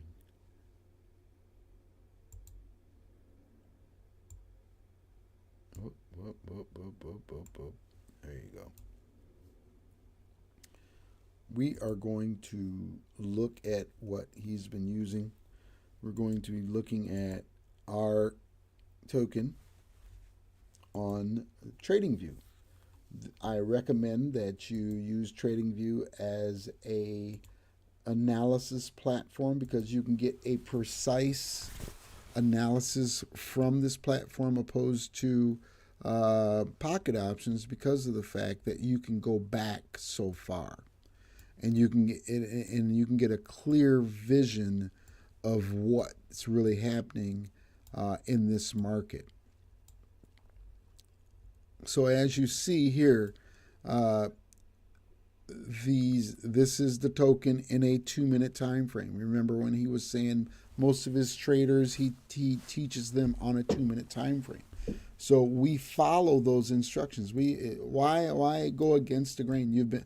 I've been going against the grain for so long that it's just like it was harder to go against the grain, but then it's so easy to go with the grain or go with the flow.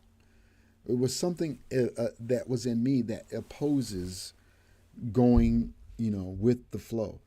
It may be some things that are held in my subconscious that needs to be released. There could be the thing we talked about today, the fear of missing out. All of these things, they still play a factor in how we make our decisions. And trading is about making decisions. And as long as you can realize that you cannot control the market, but you can look for an edge to make the right decisions that can earn you a substantial income. So, just saying. So, all right, so we look at this 2-minute chart of the fan token Santos, and we can now see what Oliver was talking about. I use on this TradingView chart, I use the 200 just like he has and the blue 20. Now, when it comes to pocket options, I'm developing my own technique to teach so that way you can actually get more accurate entries and exits so that you can pick up on this. Okay, remember when he said, well, the price is way up here. Where's my pen? You're looking at the price. It is way up here. You're looking at the 20. It's right here. And then you're looking at the 200. It came off of this narrow. That's narrow. You can call it narrow. It's not far away like this, but it is narrow. Now we got the 3-finger thing going on here. Okay, so we can now accept what he's saying as truth. Through our own analysis of actually doing the work. I can tell you can make $1 million at this thing. Let me get up and personal in your face here. Let me see. I have to. So I can tell you can make $1 million.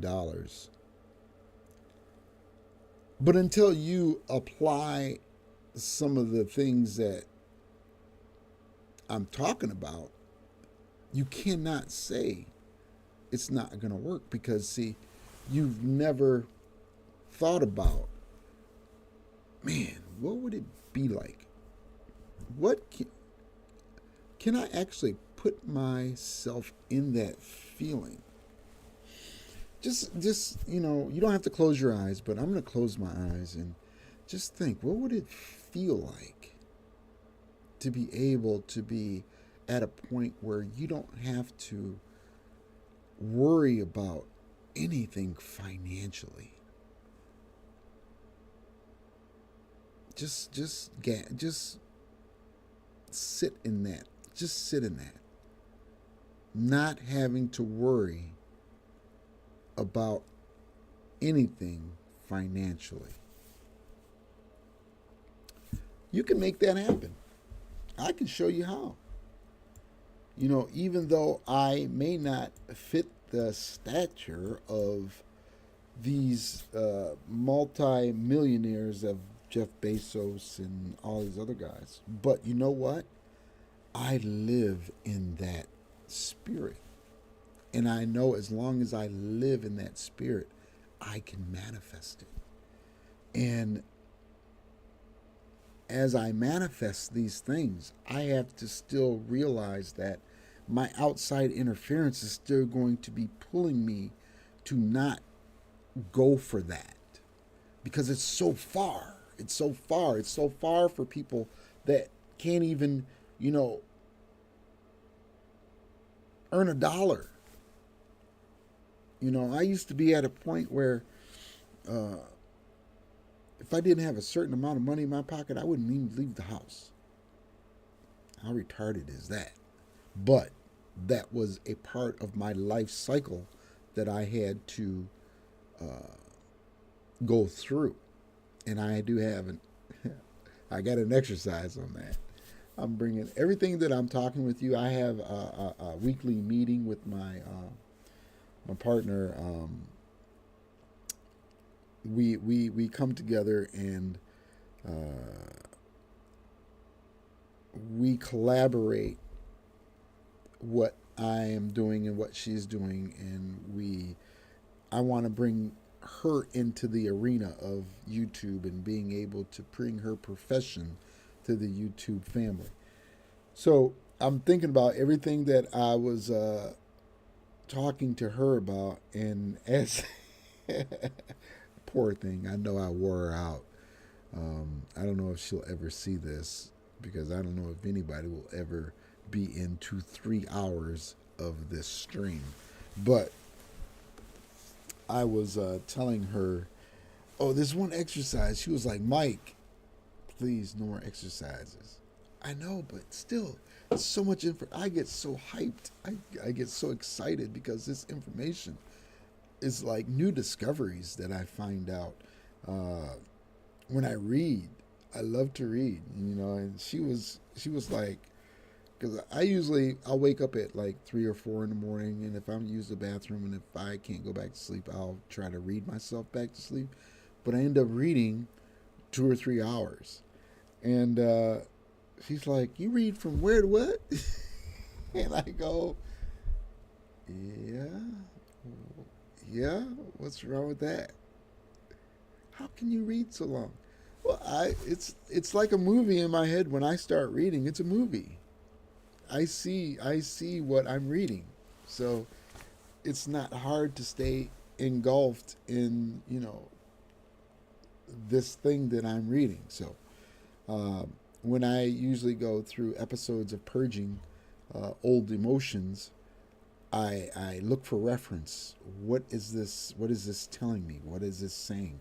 Let me check this price on this thing, man, because I don't know. Where are we at? 1 second. So it just brought back memories of what I was doing. Okay, we're good. So it just brought back memories of the meeting we had over the weekend. So look, getting back to what Oliver was saying, the method works. I don't care The method works. The method is simple. The method is easy. The method is going to be, now the way I'm proving it to myself, I've set out to open free classes or free workshops to kids 10 years old to 13. Now, if I can get it to work with them, then I know I've done my part, because I'm not feeling inferior or feeling this thing of the older generation, the professional person.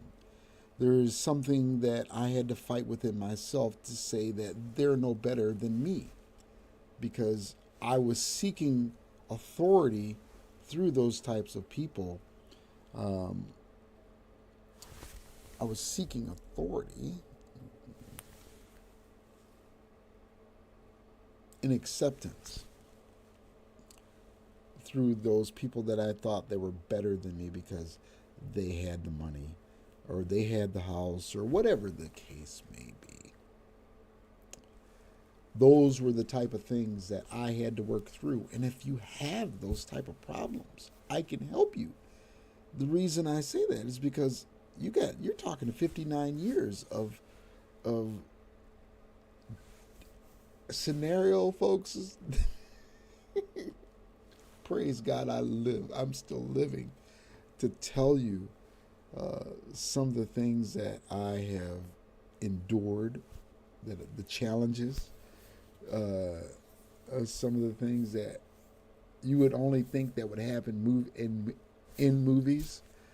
Yeah, your boy has definitely been to some high points and to some low points, and I would like to share that through you, because now that whoever's going to be following me or watching this, if you're coming into your 20s and 30s, man, let me help you.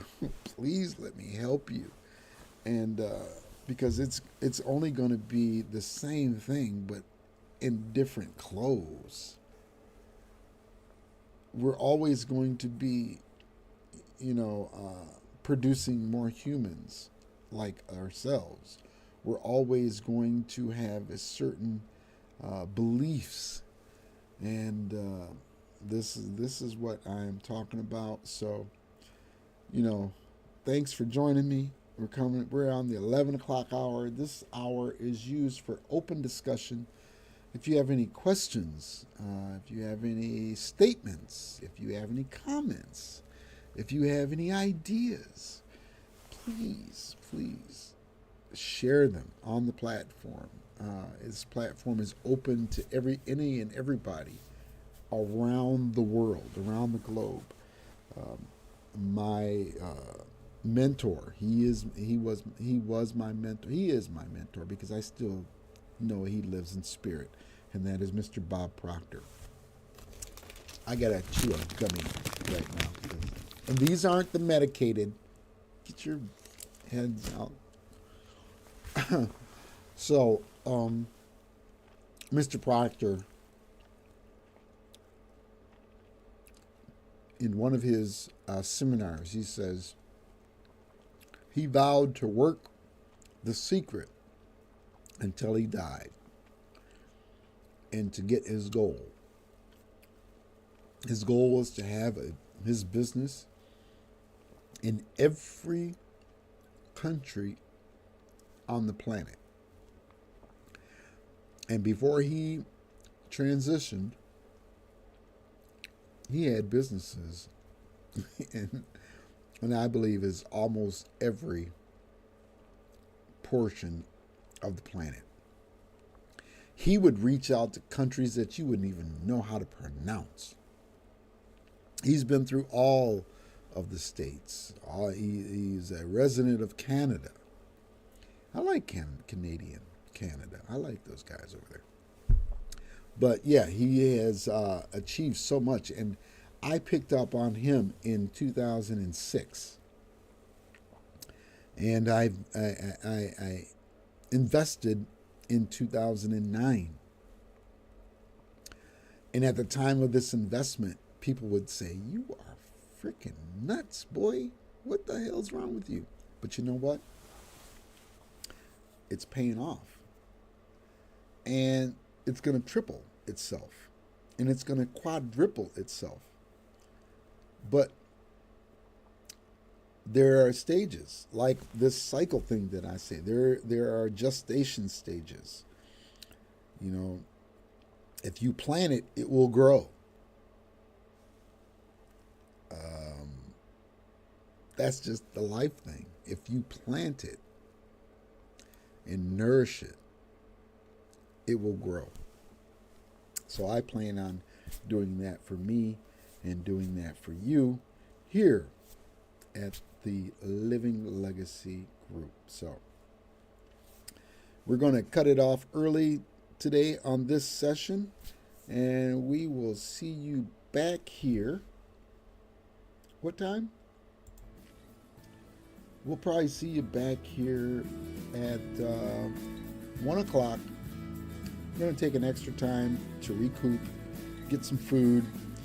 I didn't realize that I didn't eat today just yet, and I got up at 4 o'clock this morning. So I need to get me some nutrients, and hope that you'll do the same. Get yourself prepared for today's afternoon session at 1 p.m. I will be showing Oliver Velez and his podcast. You'll be listening to his podcast. We'll still be making trades here on the platform, but we want you to get a piece of paper, get some pencils, have yourself prepared for the next half of the Living Legacy Live, and we will see you back here at 1 p.m. Thanks again, and stay tuned.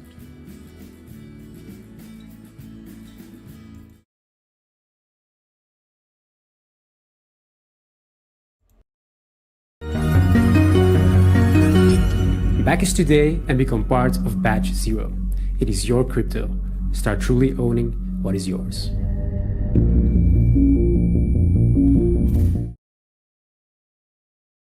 Welcome to P&D Uniforms and Accessories, where we treat all of our customers just like family.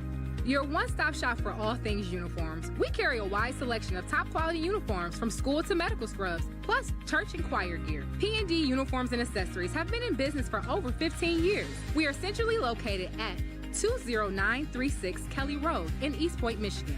Open 6 days a week, Monday through Saturday. Give us a call today, 586